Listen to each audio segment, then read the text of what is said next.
So welcome everyone to the first session of Sikh Community Connections Mental Health Program. Hey Man, I'm Dipin, your host, and most probably also know Gurinderji, who is very active in our Punjabi community and is also president of Sikh Community Connections. Thank you all for registering and making a commitment on getting your mental health in check. Today's session is about parenting and mental health. We will try to be as interactive as possible without interrupting the speaker. Today's session is parenting and mental health, as you all know. I think we all agree that as much as we love our children and they are the sweetest and lovable human beings, they can also drive us up the wall. So especially now when they're home all day. So our first guest today is Baldev Muttaji, who is currently talking to us all the way from Toronto. Muttaji is the founder and CEO of Punjabi Community Health Services in Canada and has over 45 years of experience in social work. He has created an integrated model to address cases such as substance abuse, mental health, family violence in the South Asian community. We'd also like to thank you, Muttaji, for so kindly agreeing to give us an hour of your precious time. So without wasting any more time, I'd like to let you take over and start the session. पहला point जिहड़ा discussion दा वो हैगा कि अपना comparatively Punjabi culture च जिहड़ा discipline आ बच्चे दा वो 6 साल तो शुरू हुंदा अप्रोक्सीमेटली गिवन टेक कोई 4 साल तो कर लेंदा होगा कोई 8 साल तो करदा पर अप्रोक्सीमेटली एज अपनी 6 साल दी आ ते अपने तकरीबन पंजाब दे विच ये कहा जांदा कि जिहड़े बच्चे आ ये परमात्मा दा परसोनीफिकेशन आ इन्हां नूं कुछ नहीं कहना ये बच्चे बच्चे ही हुंदे आ बच्चे वड्डे होके सिख जाणगे ਇਹੋ ਜਿਹੇ ਜਿਹੜੇ ਡਾਇਲੌਗ ਆ ਉਹ ਬੜੇ ਡਿਸਟਰਕਟਿਵ ਆ ਕਿਉਂਕਿ ਹੁਣ ਆਪਾਂ ਨੂੰ ਸਾਇੰਸ ਇਹ ਕਹਿੰਦੀ ਆ ਕਿ ਬੱਚੇ ਦਾ ਜਿਹੜਾ ਦਿਮਾਗ ਆ ਉਹ ਪਹਿਲੇ 5 ਸਾਲਾਂ 'ਚ ਹੀ ਡਿਵੈਲਪ ਹੋ ਜਾਂਦਾ ਜਿੰਨਾ ਡਿਵੈਲਪ ਹੋਣਾ ਸੀ ਉਸ ਤੋਂ ਬਾਅਦ ਉਹਦੀ ਪਰਸਨੈਲਿਟੀ ਡਿਵੈਲਪ ਹੋ ਜਾਂਦੀ ਹੈ and then it's very difficult to change so ਹੁਣ ਅਗਰ ਆਪਣੇ ਕੋਲੇ ਸਾਇੰਸ ਕਹਿੰਦੀ ਆ ਵੀ ਆਪਾਂ ਬੱਚੇ ਦਾ ਦਿਮਾਗ 5 ਸਾਲ 'ਚ ਡਿਵੈਲਪ ਹੁੰਦਾ ਲੇਕਿਨ ਆਪਣੇ ਪੇਰੈਂਟਸ ਇਹ ਕਹਿੰਦੇ ਆ ਵੀ ਕੋਈ ਨਹੀਂ ਵੱਡਾ ਹੋ ਕੇ ਸਿੱਖ ਜੂ ਇਹਦਾ ਮਤਲਬ ਅਸੀਂ ਤਾਂ ਬੱਚੇ ਨੂੰ ਕੋਈ ਸਿਖਾਉਂਦੇ ਹੀ ਨਹੀਂਗੇ ਛੋਟੇ ਹੁੰਦੇ ਨੂੰ ਉਹਦੀ ਇੱਕ ਬੜੀ ਫਸਟ ਕਲਾਸ ਮਿਸਾਲ ਹੈਗੀ ਆ ਕਿ ਸਾਡੀ ਜਿਹੜੀ ਬੱਚਿਆਂ ਦੀ ਆਈ ਹੈਂਡ ਕੋਆਰਡੀਨੇਸ਼ਨ ਆ ਕੰਪੇਅਰਡ ਟੂ ਡੋਮੀਨੈਂਟ ਕਲਚਰ ਉਹ ਬੜੀ ਮਤਲਬ ਕਿ ਲੇਟ ਡਿਵੈਲਪ ਹੁੰਦੇ ਆ ਆਪਣੇ ਬੱਚਿਆਂ ਦੀ ਆਈ ਹੈਂਡ ਕੋਆਰਡੀਨੇਸ਼ਨ ਕਿਉਂ ਹੁੰਦੀ ਆ ਕਿਉਂਕਿ ਜਿਹੜੇ ਮਦਰਸ ਤੇ ਗ੍ਰੈਂਡ ਮਦਰਸ ਆ ਉਹ ਬੱਚਿਆਂ ਨੂੰ ਬਹੁਤ ਹੱਦ ਤੱਕ ਫੀਡ ਕਰਦੇ ਆ ਬੱਚੇ ਨੂੰ ਆਪਣੇ ਆਪ ਖਾਣ ਨਹੀਂ ਦਿੰਦੇ ਕਿਉਂਕਿ ਬੱਚਾ ਲਿਬੜ ਜੂਗਾ ਬੱਚਾ ਮੂੰਹ ਹੱਥ ਲਬੇੜ ਲੂਗਾ ਤੇ ਅਸੀਂ ਉਹਨਾਂ ਨੂੰ ਮਤਲਬ ਕਿ ਅਗਰ ਤੁਸੀਂ ਆਪਣੇ ਗੁਰਦੁਆਰਾ ਸਾਹਿਬ ਵੀ ਜਾਓਗੇ ਤੇ ਤੁਸੀਂ ਕਈ ਵਾਰੀ ਦੇਖੋਗੇ ਲੰਗਰ ਹਾਲ ਦੇ ਵਿੱਚ ਕਿ 8 ਸਾਲ ਦੇ ਬੱਚੇ ਦੇ ਮੂੰਹ ਦੇ ਵਿੱਚ ਵੀ ਆਪਾਂ ਮਤਲਬ ਕਿ ਬੁਰਕੀਆਂ ਪਾਣੇ ਆ ਔਰ ਜਿਹੜਾ ਬੱਚਾ ਉਹ ਚੁੱਪ ਕਰਕੇ ਆਪਣੇ ਸਾਹਮਣੇ ਬੈਠਾ ਹੁੰਦਾ ਤੇ ਉਹ ਜੇ ਉਹਦਾ ਜੀ ਕਰਦਾ ਦਾਲ ਨਾਲ ਤਾਂ ਉਹ ਮੂੰਹ ਖੋਲ ਦੂਗਾ ਜੇ ਉਹਦਾ ਦਾਲ ਨਾਲ ਰੋਟੀ ਖਾਣ ਨੂੰ ਨਹੀਂ ਜੀ ਕਰਦਾ ਤਾਂ ਉਹ ਕਹੂਗਾ ਮੈਂ ਨਹੀਂ ਖਾਂਦਾ ਇਹ ਜਿਹੜੀਆਂ ਪ੍ਰੋਬਲਮਸ ਹੈਗੀਆਂ ਇਹ ਬੜੀਆਂ ਸੀਰੀਅਸ ਆ ਇਸ ਕਰਕੇ ਆ ਕਿਉਂਕਿ ਸਾਡਾ ਜਿਹੜਾ ਕਲਚਰਲ ਜਿਹੜੀ ਅਸੀਂ ਅਪਬ੍ਰਿੰਗਿੰਗ ਨਾਲ ਲੈ ਕੇ ਆਨੇ ਆ ਉਹਦੇ ਵਿੱਚ ਅਸੀਂ ਬੱਚੇ ਤੇ ਰਿਸਪੌਂਸਿਬਿਲਟੀ ਨਹੀਂ ਪਾਉਂਦੇ ਹੁਣ ਅਗਰ ਤੁਸੀਂ ਦੇਖੋ 2 ਸਾਲ ਦਾ ਬੱਚਾ ਬੜੇ ਵਧੀਆ ਤਰੀਕੇ ਨਾਲ ਆਪਣੇ ਆਪ ਹੀ ਖਾ ਸਕਦਾ 2 ਸਾਲ ਦਾ ਬੱਚਾ 2 ਸਾਲ ਦਾ ਬੱਚਾ ਆਪਣੇ ਕੱਪੜੇ ਵੀ ਪਾ ਸਕਦਾ 2 ਸਾਲ ਦਾ ਬੱਚਾ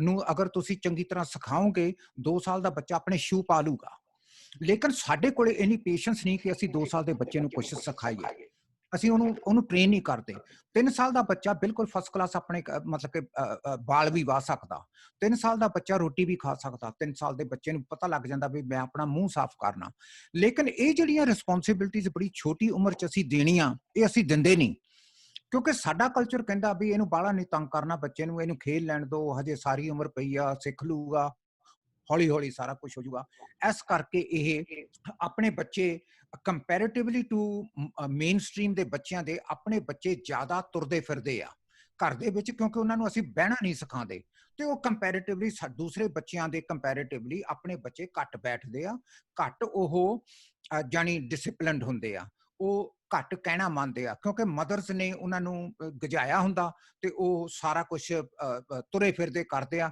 and mother just keeps following them and feeding them ਉਹਦਾ ਰਿਜ਼ਲਟ ਕੀ ਹੁੰਦਾ ਹੁਣ ਮਤਲਬ ਕਿ ਇਨ ਇਟਸੈਲਫ ਜੇ ਪੰਜਾਬ 'ਚ ਹੋਈਏ ਤਾਂ ਉਹਦਾ ਕੋਈ ਨੈਗੇਟਿਵ ਰਿਜ਼ਲਟ ਨਹੀਂਗਾ ਲੇਕਿਨ ਇੱਥੇ ਉਹਦਾ ਨੈਗੇਟਿਵ ਰਿਜ਼ਲਟ ਉਦੋਂ ਹੁੰਦਾ ਜਦੋਂ ਬੱਚਾ ਕਿੰਡਰਗਾਰਟਨ ਜਾਂਦਾ ਤੇ ਟੀਚਰ ਉਹਨੂੰ ਕਹਿੰਦਾ ਵੀ please sit down on your chair ਤੇ ਉਹ ਬੱਚਾ ਬਹਿੰਦਾ ਹੀ ਨਹੀਂ ਕਿਉਂਕਿ ਉਹਨੂੰ ਆਦਤ ਹੀ ਨਹੀਂ ਬੈਠਣ ਦੀ ਇੰਨੀ ਦੇਰ ਹੁਣ ਆਲ ਆਫ ਅ ਸਡਨ ਉਹ ਤੁਰਿਆ ਫਿਰਦਾ ਤੇ ਉਹ ਟੀਚਰ ਉਹਨੂੰ ਕਹਿੰਦੀ ਆ ਵੀ ਤੂੰ ਬੈਠ ਇੱਥੇ ਉਹ ਕਹਿੰਦਾ ਮੈਂ ਬਹਿਣਾ ਨਹੀਂਗਾ ਉਹ ਤਾਂ ਕਿਉਂਕਿ ਉਹ ਖੇਲਣਾ ਚਾਹੁੰਦਾ ਹੁਣ ਉਹ ਟੀਚਰ ਇਹ ਸੋਚਦੀ ਆ ਵੀ ਇਹ ਬੱਚਾ ਹਾਈਪਰ ਐਕਟਿਵ ਆ ਤੇ ਉਹਨੂੰ ਲੇਬਲ ਲਗਾ ਦਿੰਦੇ ਆ ADHD ਦਾ ਵੀ ਇਹ ਤਾਂ ਸੁਣਦਾ ਹੀ ਨਹੀਂ, ਇਹਦੀ ਤਾਂ ਅਟੈਂਸ਼ਨ ਸਪੈਨ ਹੀ ਨਹੀਂ ਗਈ, ਇਹ ਤਾਂ ਕੋਈ ਡਾਇਰੈਕਸ਼ਨਸ ਹੀ ਨਹੀਂ ਫਾਲੋ ਕਰਦਾ ਬੱਚਾ।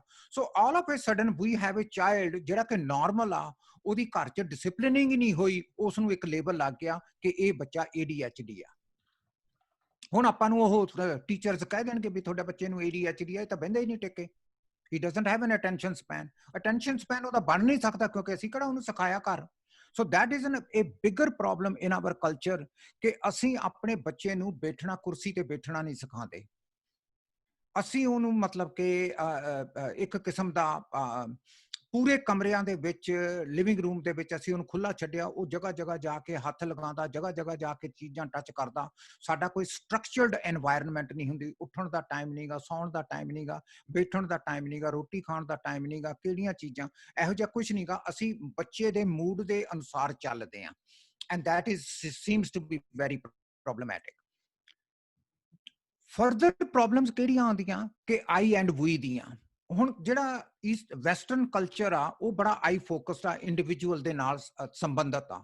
ਆਪਾਂ ਜਿਹੜੇ ਪੰਜਾਬ ਚੋਂ ਆਏ ਆ, ਆਪਣਾ ਕਲਚਰ ਬੜਾ ਵੀ ਆ। ਆਪਾਂ ਲੈਂਗੁਏਜ 'ਚ ਵੀ ਇਹ ਕਹਿੰਦੇ ਆ, ਇਹ ਆਪਣਾ ਘਰ ਆ, ਇਹ ਆਪਣੇ ਕਮਰਾ। ਇੱਥੋਂ ਦੇ ਬੱਚੇ ਜਿਹੜੇ ਜੰਪ ਵਾਲਾ, ਉਹ ਕਹਿੰਦੇ this is my room, what are you doing, why didn't you knock on the door before coming in, this is my room, this is my book, this is my toy, this is my thing. ਇੱਥੋਂ ਦੇ ਬੱਚੇ ਆਈ ਦੇ ਨਾਲ ਬਹੁਤ ਜ਼ਿਆਦਾ relationship ਹੁੰਦਾ, ਆਪਣੇ ਵੀ ਦੇ ਨਾਲ ਬਹੁਤ ਜ਼ਿਆਦਾ ਰਿਲੇਸ਼ਨਸ਼ਿਪ ਆ। ਇਹ ਅਗਰ ਆਪਾਂ ਪ੍ਰੋਬਲਮ ਨੂੰ ਰਿਜ਼ੋਲਵ ਨਹੀਂ ਕਰਦੇ ਬੱਚੇ ਦੇ ਮਾਈਂਡ ਦੇ ਵਿੱਚ, ਇਹ ਬਹੁਤ ਹੱਦ ਤੱਕ ਪ੍ਰੋਬਲਮੈਟਿਕ ਹੋਊਗਾ, ਕਿਉਂਕਿ ਤੁਹਾਡੇ ਨਾਲ ਬੱਚੇ ਦੀ ਜਿਹੜੀ ਸੀਰੀਅਸ ਕਲਚਰ ਕੌਨਫਲਿਕਟ ਹੋਊਗੀ, ਉਹ ਆਈ ਐਂਡ ਵੀ ਦੇ ਹੋਊਗੀ। ਤੁਸੀਂ ਕਹੋਗੇ ਵੀ ਪੁੱਤ ਆ ਜਾ ਆਪਾਂ ਗੁਰਦੁਆਰੇ ਚਲੀਏ ਮੱਥਾ ਟੇਕਣ, ਉਹ ਕਹੂਗਾ no I don't want to go, I want to watch a football game. ਤੁਸੀਂ ਕਹੋਗੇ ਵੀ ਆ ਜਾ ਆਪਾਂ ਚੱਲ ਸ਼ਾਪਿੰਗ ਲਈ ਚਲੀਏ, ਉਹ ਕਹਿੰਦਾ no my friends are coming, I'm gonna just no chill with them, whatever the language is in Australia. ਹੁਣ ਕੁਐਸਚਨ ਹੈਗਾ ਕਿ ਕਿਉਂਕਿ ਅਸੀਂ ਆਈ ਐਂਡ ਵੀ ਨੂੰ ਬੱਚੇ ਨੂੰ ਚੰਗੀ ਤਰ੍ਹਾਂ ਐਕਸਪਲੇਨ ਨਹੀਂ ਕੀਤਾ ਕਿ ਆਪਣਾ ਕਲਚਰ ਕੀ ਸੀ, ਅਸੀਂ ਕਿਉਂ ਆਪਾਂ ਯੂਜ਼ ਕਰਦੇ ਹਾਂ, ਅਸੀਂ ਤੂੰ ਨਹੀਂ ਯੂਜ਼ ਕਰਦੇ, ਮੈਂ ਨਹੀਂ ਯੂਜ਼ ਕਰਦੇ। ਸਾਡੇ ਕਲਚਰ 'ਚ ਸਿੱਖ ਧਰਮ ਦੀ ਬੇਸਿਕ ਬੁਨਿਆਦ ਨੈਗੇਸ਼ਨ ਆਫ ਸੈਲਫ ਆ। ਆਪਾਂ ਕਹਿੰਦੇ ਆ ਵੀ ਹਉਮੈ ਨਹੀਂ ਕਰਨੀ, ਆਈ ਦੇ ਨਾਲ ਗੱਲ ਨਹੀਂ ਕਰਨੀ। I is not considered a valid point in the realm of Sikhism. So ਆਪਾਂ ਕਹਿੰਦੇ ਆ ਵੀ ਇਹ ਸਾਡਾ, ਆਪਣਾ, ਸਾਰਿਆਂ ਦਾ। ਉਸ ਸੈਂਸ ਦੇ ਵਿੱਚ ਅਸੀਂ ਇੱਕ ਕਿਸਮ ਦੇ ਐਸ ਡੋਮੀਨੈਂਟ ਕਲਚਰ ਦੇ ਵਿੱਚ ਮਿਸਫਿਟ ਆ, ਕਿਉਂਕਿ ਜਦੋਂ ਆਪਣਾ ਬੱਚਾ ਆਸਟ੍ਰੇਲੀਅਨ ਸਕੂਲ ਸਿਸਟਮ 'ਚ ਜਾਂਦਾ, ਉਦੋਂ ਉਹਨੂੰ ਉਹ ਆਈ ਸਿਖਾ ਦਿੰਦੇ ਆ। ਉਹ ਘਰ ਆ ਕੇ ਵੀ ਆਈ ਆਈ ਆਈ ਆਈ ਕਰਦਾ। ਸਾਨੂੰ ਕਈ ਵਾਰੀ ਗੁੱਸਾ ਵੀ ਆ ਜਾਂਦਾ ਵੀ ਬਸ ਕਰ, ਤੂੰ ਸਾਰਿਆਂ ਨਾਲ ਸਾਂਝਾ ਕਰ, ਤੇਰੀ ਛੋਟੀ ਸਿਸਟਰ ਆ, ਵੱਡਾ ਬ੍ਰਦਰ ਆ, ਵੀ ਇਹਦੇ ਵੀ ਇਹ ਟॉयਜ਼ ਆ। ਉਹ ਕਹਿੰਦਾ ਨੋ, these are not toys, these are my toys। ਥੋੜੇ ਜਿਹੇ ਜਦੋਂ ਬੱਚੇ ਵੱਡੇ ਹੁੰਦੇ, ਉਹਨਾਂ ਦੀ ਫਰਦਰ ਆਈ ਕਿਵੇਂ ਆਉਂਦੀ ਆ? ਫਰਜ਼ ਕਰ ਲਓ ਤੁਹਾਡੇ ਦੋ ਬੱਚੇ ਆ ਤੇ ਇੱਕ ਬੱਚੇ ਨੇ ਆਪਣੀ ਪੈਨਸਲ ਫਰਸ਼ ਤੇ ਸੁੱਟਤੀ। ਹੁਣ ਜਿਹੜਾ ਵੱਡਾ ਬੱਚਾ, ਉਹਨੂੰ ਤੁਸੀਂ ਕਹੋਗੇ ਬੇਟੇ ਉਹ ਫਰਸ਼ ਤੇ ਪੈਨਸਲ ਪਈ ਆ, ਉਹਨੂੰ ਚੱਕ ਦੇ। ਉਹ ਕਹਿੰਦਾ no I didn't, it's not mine, I didn't do it, ask whoever put it to pick it up. ਉਹ ਇੰਨਾ ਵੀ ਨਹੀਂ ਕਰ ਸਕਦੇ ਦੋ ਬ੍ਰਦਰਸ ਕਿ ਇੱਕ ਬ੍ਰਦਰ ਦੂਸਰੇ ਬ੍ਰਦਰ ਦੀ ਪੈਨਸਲ ਚੱਕ ਦੇ, because the I is very strong. ਇਹ ਨਹੀਂਗਾ ਵੀ ਉਹ ਡਿਸਰਿਸਪੈਕਟਫੁਲ ਆ, ਕਿਉਂਕਿ ਉਹਨਾਂ ਨੂੰ ਟ੍ਰੇਨ ਹੀ ਇਸ ਤਰ੍ਹਾਂ ਕਰਦੇ ਆ ਸਕੂਲ ਦੇ ਵਿੱਚ। ਇਟਸ ਨਾਟ ਮਾਈ ਜੌਬ, ਉਹ ਕਹਿੰਦਾ। ਕੰਪੇਅਰ ਟੂ ਜਿਹੜੇ ਕਲਚਰ ਚੋਂ ਤੁਸੀਂ ਪੰਜਾਬ ਚੋਂ ਆਏ ਆ, ਤੁਸੀਂ ਇਸ ਤਰ੍ਹਾਂ ਕਰ ਹੀ ਨਹੀਂ ਸਕਦੇ। ਅਗਰ ਤੁਹਾਡੀ ਮਦਰ ਫਾਦਰ ਨੇ ਕਿਹਾ ਸੀ ਵੀ ਉਹ ਪੈਨਸਲ ਚੱਕ, ਤੁਸੀਂ ਭੱਜ ਕੇ ਜਾ ਕੇ ਚੱਕ ਦੇਣੀ ਸੀ, because you dared not disobey your parents. ਇਹ ਹੁੰਦਾ ਹੀ ਨਹੀਂ ਸੀਗਾ। ਲੇਕਿਨ ਇੱਥੋਂ ਦੇ ਬੱਚੇ ਕਹਿੰਦੇ ਮੇਰੀ ਨਹੀਂ ਗਈ, why are you forcing me to pick up, why are you doing this, you are not supposed to do this. So ਇਹ ਜਿਹੜੀਆਂ ਡਿਪੈਂਡੈਂਸੀ ਆ, ਇਹਨੂੰ ਆਪਾਂ ਨੂੰ ਐਡਰੈਸ ਕਰਨਾ ਪੈਣਾ। ਜਿੰਨਾ ਛੋਟੇ ਬੱਚੇ 'ਚ ਤੁਸੀਂ ਇਹਨੂੰ ਐਡਰੈਸ ਕਰ ਦੋਗੇ, ਉਹਨੂੰ ਸਮਝਾ ਦੋਗੇ ਵੀ ਘਰ 'ਚ ਆ ਕੇ ਤੂੰ ਵੀ ਆ, ਬਾਹਰ ਜਾ ਕੇ ਤੂੰ ਆਈ ਆ।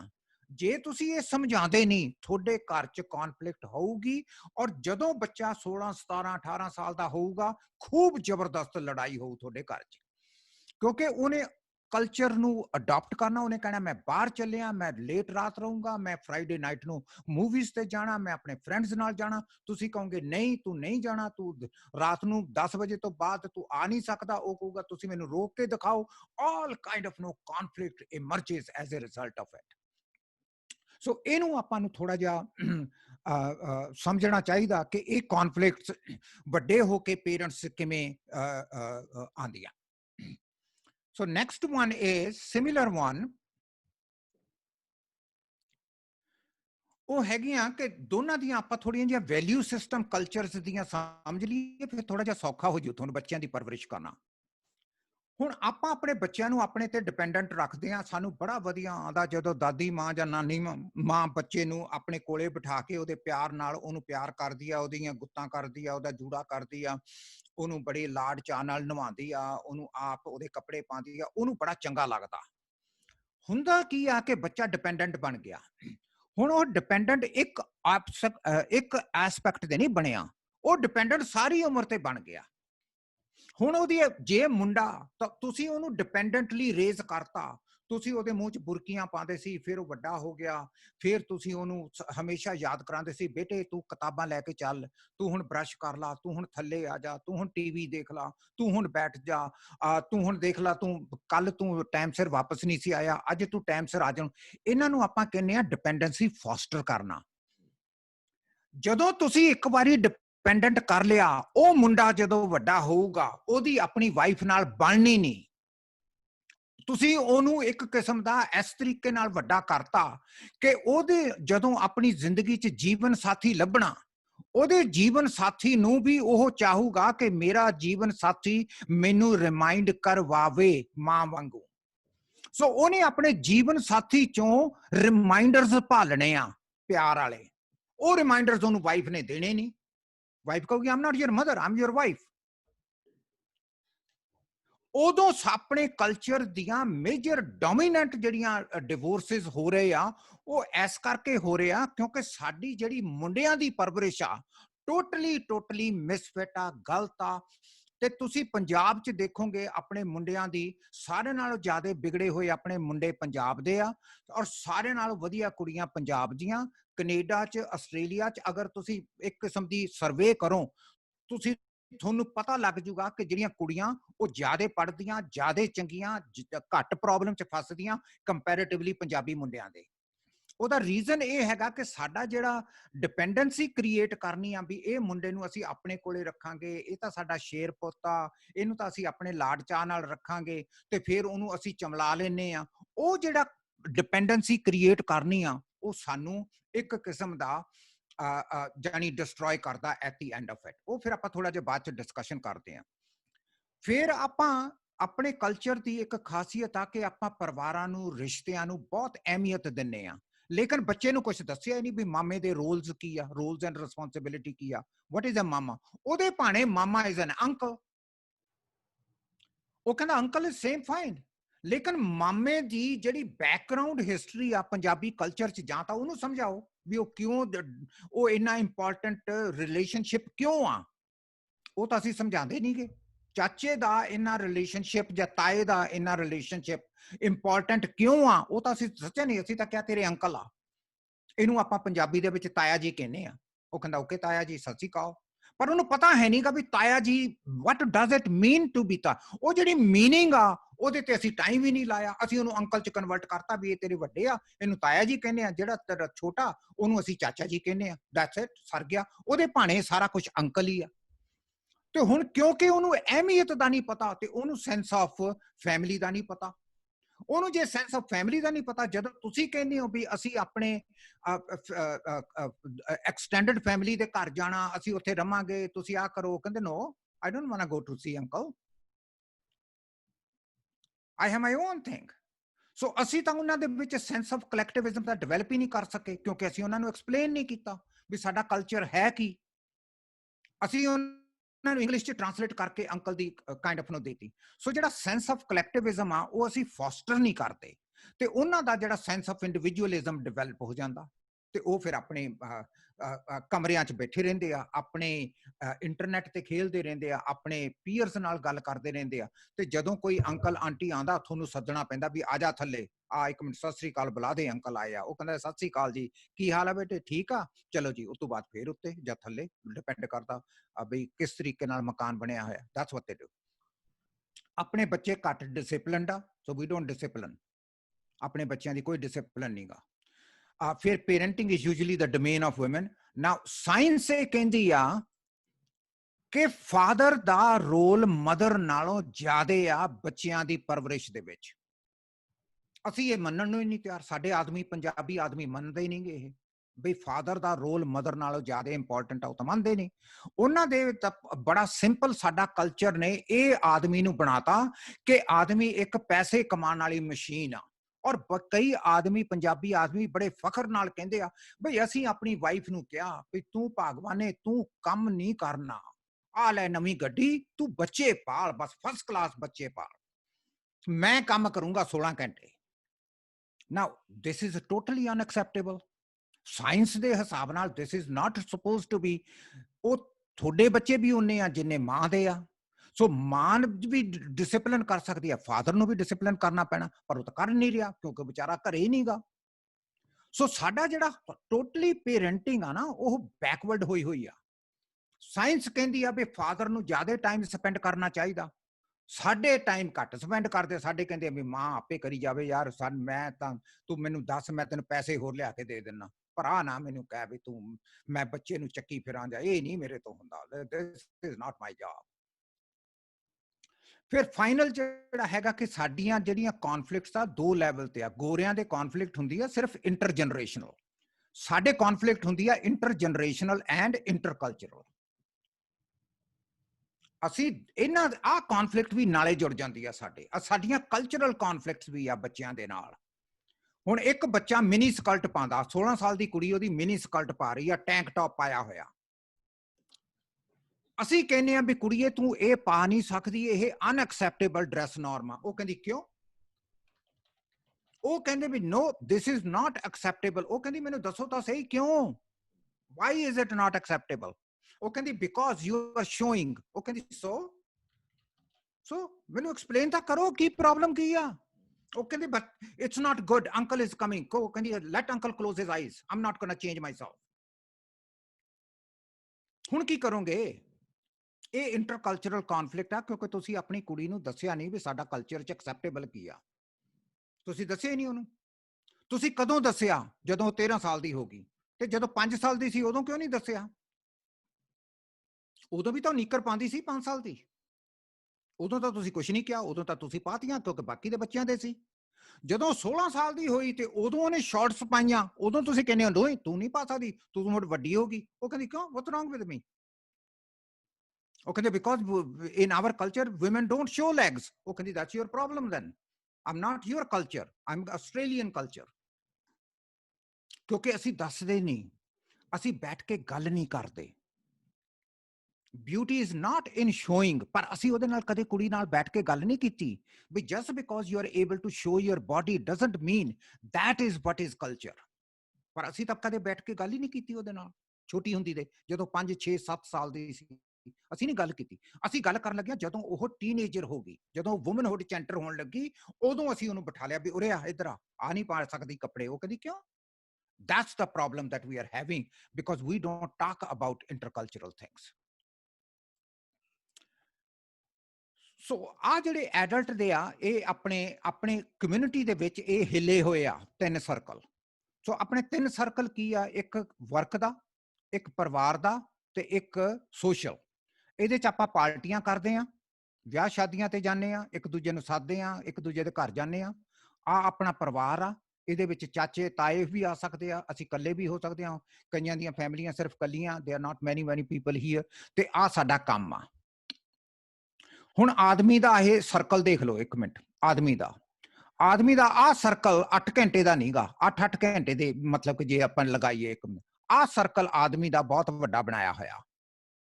ਉਹ 12-14 ਘੰਟੇ ਬਾਹਰ ਹੀ ਰਹਿੰਦਾ ਵਿਚਾਰਾ। ਉਸ ਤੋਂ ਬਾਅਦ ਉਹਨੇ ਪਾਰਟੀ ਤੇ ਵੀ ਜਾਣਾ, ਤੁਹਾਨੂੰ ਵਿਆਹ ਸ਼ਾਦੀ ਵੀ ਆਊਗੀ, ਤੁਸੀਂ ਗੁਰਦੁਆਰੇ ਵੀ ਮੱਥਾ ਟੇਕਣ ਜਾਣਾ, ਤੁਸੀਂ ਕਿਸੇ ਨੂੰ ਸੱਦੋਗੇ, ਜੇ ਜਾਓਗੇ ਤਾਂ ਫਿਰ ਕਿਸੇ ਨੂੰ ਸੱਦੋਗੇ ਵੀ। ਸੋ ਆਹ ਸਰਕਲ ਵੀ ਵੱਡਾ ਰਹਿਣਾ ਚਾਹੀਦਾ ਕਿਉਂਕਿ ਅਗਲੇ ਕਹਿਣਗੇ ਨਹੀਂ ਤਾਂ ਸਹੀ ਤਾਂ ਖਾਈ ਜਾਂਦਾ, ਸਾਨੂੰ ਆਪ ਨੂੰ ਤਾਂ ਕਦੇ ਸਾਦਾ ਹੀ ਨਹੀਂ ਇੱਕ ਇਹੋ ਜਿਹਾ ਬੰਦਾ। ਫਿਰ ਇਹੋ ਜਿਹੀਆਂ ਵੀ ਗੱਲਾਂ ਸੁਣਨੀਆਂ ਪੈਂਦੀਆਂ। ਸੋ ਆਹ ਜਿਹੜੇ 2 ਸਰਕਲ ਆਪਣੇ ਵੱਡੇ ਆ। ਅੱਛਾ ਹੁਣ ਜਿਹੜਾ ਸਰਕਲ, ਜਿਹੜਾ ਟਾਈਮ ਆ ਉਹ ਤੁਹਾਡੇ ਕੋਲ 24 ਘੰਟੇ ਹੀ ਆ। ਸੌਣਾ ਵੀ ਆ, ਤੁਸੀਂ ਗਰੋਸਰੀ ਵੀ ਕਰਨੀ ਆ, ਲਾਂਡਰੀ ਵੀ ਕਰਨੀ ਆ। ਆਹ ਸਰਕਲ ਤੁਹਾਡਾ ਘਟ ਜਾਂਦਾ। ਇੱਥੇ ਤੁਸੀਂ ਬੈਠ ਕੇ ਬੱਚਿਆਂ ਨਾਲ ਗੱਲ ਨਹੀਂ ਕਰ ਸਕਦੇ ਕਿਉਂਕਿ ਟਾਈਮ ਹੀ ਹੈ ਨਹੀਂਗਾ। ਟਾਈਮ ਤਾਂ ਇੱਥੇ ਨਿਕਲ ਗਿਆ ਤੇ ਇੱਥੇ ਨਿਕਲ ਗਿਆ। ਆਹ ਵੀਕ ਹੋ ਜਾਂਦਾ। ਕੰਮ ਵੀਕ ਨਹੀਂ ਹੁੰਦਾ, ਕੰਮ ਤਾਂ ਤੁਸੀਂ ਜਾ ਰਹੇ ਹੋ, ਪੈਸੇ ਤਾਂ ਹੀ ਜਾ ਰਹੇ ਆ, ਮੌਰਗੇਜ ਤਾਂ ਪੇ ਹੋਈ ਜਾ ਰਹੀ ਹੈ ਤੁਹਾਡੀ, ਤੁਸੀਂ ਲੋਕਾਂ ਦੇ ਵੀ ਆਈ ਜਾ ਰਹੇ ਹੋ, ਜਾਈ ਜਾ ਰਹੇ ਹੋ, ਗੁਰਦੁਆਰੇ ਮੱਥਾ ਵੀ ਟੇਕ ਕੇ ਆਨੇ ਹੋ, ਸਾਰਾ ਕੁਝ ਹੈਗਾ। ਪਰਿਵਾਰ ਦੇ ਨਾਲ, ਪਰਿਵਾਰ is the only circle that becomes smaller। ਆ ਬੱਚਿਆਂ ਦੇ ਦੇਖ ਲਓ, ਹੁਣ ਆ ਬੱਚਿਆਂ ਨੇ ਐਜੂਕੇਸ਼ਨ ਜਾਣਾ ਹੀ ਜਾਣਾ, ਉਹ ਸਕੂਲ ਜਾਂਦੇ ਆ ਜਾਂਦੇ ਆ, ਸਕੂਲ ਜਾਂਦੇ ਆ ਜਾਂਦੇ ਆ ਵੀ ਉਹਨਾਂ ਦਾ ਹੈਗਾ। ਉਹਨਾਂ ਦਾ ਸੋਸ਼ਲ ਸਰਕਲ, ਉਹ ਆਪਣੇ ਦੋਸਤਾਂ ਨੂੰ ਫੋਨ ਕਰ ਲੈਂਦੇ ਆ, ਇੰਟਰਨੈਟ ਤੇ ਰਹਿੰਦੇ ਆ, ਚੈਟਿੰਗ ਕਰ ਲੈਂਦੇ ਆ, ਟਵਿੱਟਰ ਤੇ ਆ ਜਾਂਦੇ ਆ, ਹੋਰ ਜਿਹੜੇ ਵੀ ਇਹਨਾਂ ਦੇ ਸੋਸ਼ਲ ਐਪਸ ਆ ਉਹਦੇ ਤੇ ਉਹ ਆਪਣੇ ਫੁੱਲ ਸਪੀਡ ਤੇ ਰਹਿੰਦੇ ਆ। ਉਹਨਾਂ ਦਾ ਕਿਹੜਾ ਵੀਕ ਹੋ ਜਾਂਦਾ? ਫੈਮਿਲੀ। ਉਹਨਾਂ ਨੂੰ ਲੈਂਗੁਏਜ ਨਹੀਂ ਆਉਂਦੀ, ਉਹਨਾਂ ਨੂੰ ਧਰਮ ਦੇ ਬਾਰੇ ਨਹੀਂ ਪਤਾ। ਤੁਸੀਂ ਉਹਨਾਂ ਨਾਲ ਬੈਠੋਗੇ ਤਾਂ ਉਹਨੂੰ ਧਰਮ ਦੇ ਬਾਰੇ ਪਤਾ ਚੱਲੂ। ਵੈਲਿਊਜ਼ ਹੀ ਹੈ ਨਹੀਂ ਗੀਆਂ, ਵੈਲਿਊਜ਼ ਦੱਸੋਗੇ ਤਾਂ ਉਹਨਾਂ ਨੂੰ ਪਤਾ ਲੱਗੂ, ਕਿਉਂਕਿ ਉਹ ਤਾਂ ਤੁਹਾਡਾ ਆਹ ਦੋ ਚ ਤਾਂ ਬਿਜ਼ੀ ਆ। ਉਹਨਾਂ ਦਾ ਆਹ ਸਰਕਲ ਵੱਡਾ ਹੋ ਜਾਂਦਾ ਬੱਚਿਆਂ ਦਾ। ਪਹਿਲਾਂ ਜਿਹੜਾ ਸੀਗਾ, ਜੇ ਮੈਂ ਪਹਿਲਾਂ ਜਾਵਾਂ, ਮਾਂ ਪਿਓ ਦਾ ਕੰਮਕਾਰ ਦਾ ਸਰਕਲ ਵੱਡਾ ਹੋ ਜਾਂਦਾ ਤੇ ਸੋਸ਼ਲ ਸਰਕਲ ਵੱਡਾ ਹੋ ਜਾਂਦਾ, ਬੱਚਿਆਂ ਦਾ ਸੋਸ਼ਲ ਸਰਕਲ ਵੱਡਾ ਹੋ ਜਾਂਦਾ, ਪਰਿਵਾਰ ਦਾ ਛੋਟਾ ਹੋ ਜਾਂਦਾ ਤੇ ਐਜੂਕੇਸ਼ਨ ਦਾ ਛੋਟਾ ਹੋ ਜਾਂਦਾ। Something like this. ਫਿਰ ਕੀ ਹੁੰਦਾ?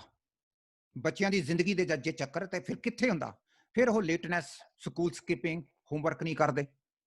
ਤੇ ਸੋਸ਼ਲ ਦੇ ਵਿੱਚ ਕੀ ਹੁੰਦਾ? ਫਰੈਂਡਸ਼ਿਪ ਸਰਕਲ ਐਡਾ ਵੱਡਾ ਹੋ ਜਾਂਦਾ, ਫੋਨ ਕਰਦੇ ਰਹਿੰਦੇ ਇੱਕ ਦੂਜੇ ਨੂੰ, ਚੈਟ ਲਾਈਨ ਤੇ ਹੁੰਦਾ, ਪਾਰਟੀਆਂ ਹੁੰਦੀਆਂ। that's it। ਜਦੋਂ ਆ ਹੋਣਾ ਸ਼ੁਰੂ ਹੁੰਦਾ, ਉਦੋਂ ਸਾਡੇ ਕੋਲੇ ਜਾਨੀ ਹੈਲਪ ਲੈਣ ਲਈ ਮਾਪੇ ਆਉਂਦੇ ਆ ਆਪਣੇ। ਜਦੋਂ ਆ ਦੋ ਚੀਜ਼ਾਂ ਵਿਗੜਦੀਆਂ ਦਿਖਦੀਆਂ ਨਾ ਉਹਨਾਂ ਨੂੰ, ਉਦੋਂ ਆਉਂਦੇ ਆ। ਪਰ ਉਦੋਂ ਕੋਈ ਨਹੀਂ ਆਉਂਦਾ ਜਦੋਂ ਉਹਨਾਂ ਨੇ ਇਹ ਨਹੀਂ ਕਿਹਾ ਵੀ ਸਾਡੇ ਬੱਚੇ ਨੂੰ ਯਾਰ ਪੰਜਾਬੀ ਨਹੀਂ ਬੋਲਣੀ ਆਉਂਦੀ, ਸਾਡੇ ਬੱਚੇ ਨੂੰ ਉਹ ਗੁਰਦੁਆਰੇ ਨਹੀਂ ਜਾਂਦਾ, ਸਾਡਾ ਬੱਚਾ ਸਾਡੇ ਨਾਲ ਬੈਠ ਕੇ ਗੱਲ ਨਹੀਂ ਕਰਦਾ। ਉਦੋਂ ਨਹੀਂ ਹੁੰਦਾ। ਜਦੋਂ ਆ ਦੋ ਚੀਜ਼ਾਂ ਵਿਗੜਦੀਆਂ, ਉਦੋਂ ਸਾਡੇ ਫੋਨ ਕਾਲਸ ਆਉਂਦੇ ਆ ਵੀ ਸਾਡਾ ਬੱਚਾ ਸਾਨੂੰ ਲੱਗਦਾ ਵੀ ਖਰਾਬ ਆ, ਪਲੀਜ਼ ਤੁਸੀਂ ਇਹਦੇ ਨਾਲ ਗੱਲ ਕਰੋ। ਸੋ ਨੈਕਸਟ ਵਨ ਇਜ਼ ਬੱਚਿਆਂ ਦੇ ਹੁਣ ਜੇ ਆਪਣਾ the family starts to revolve around the children।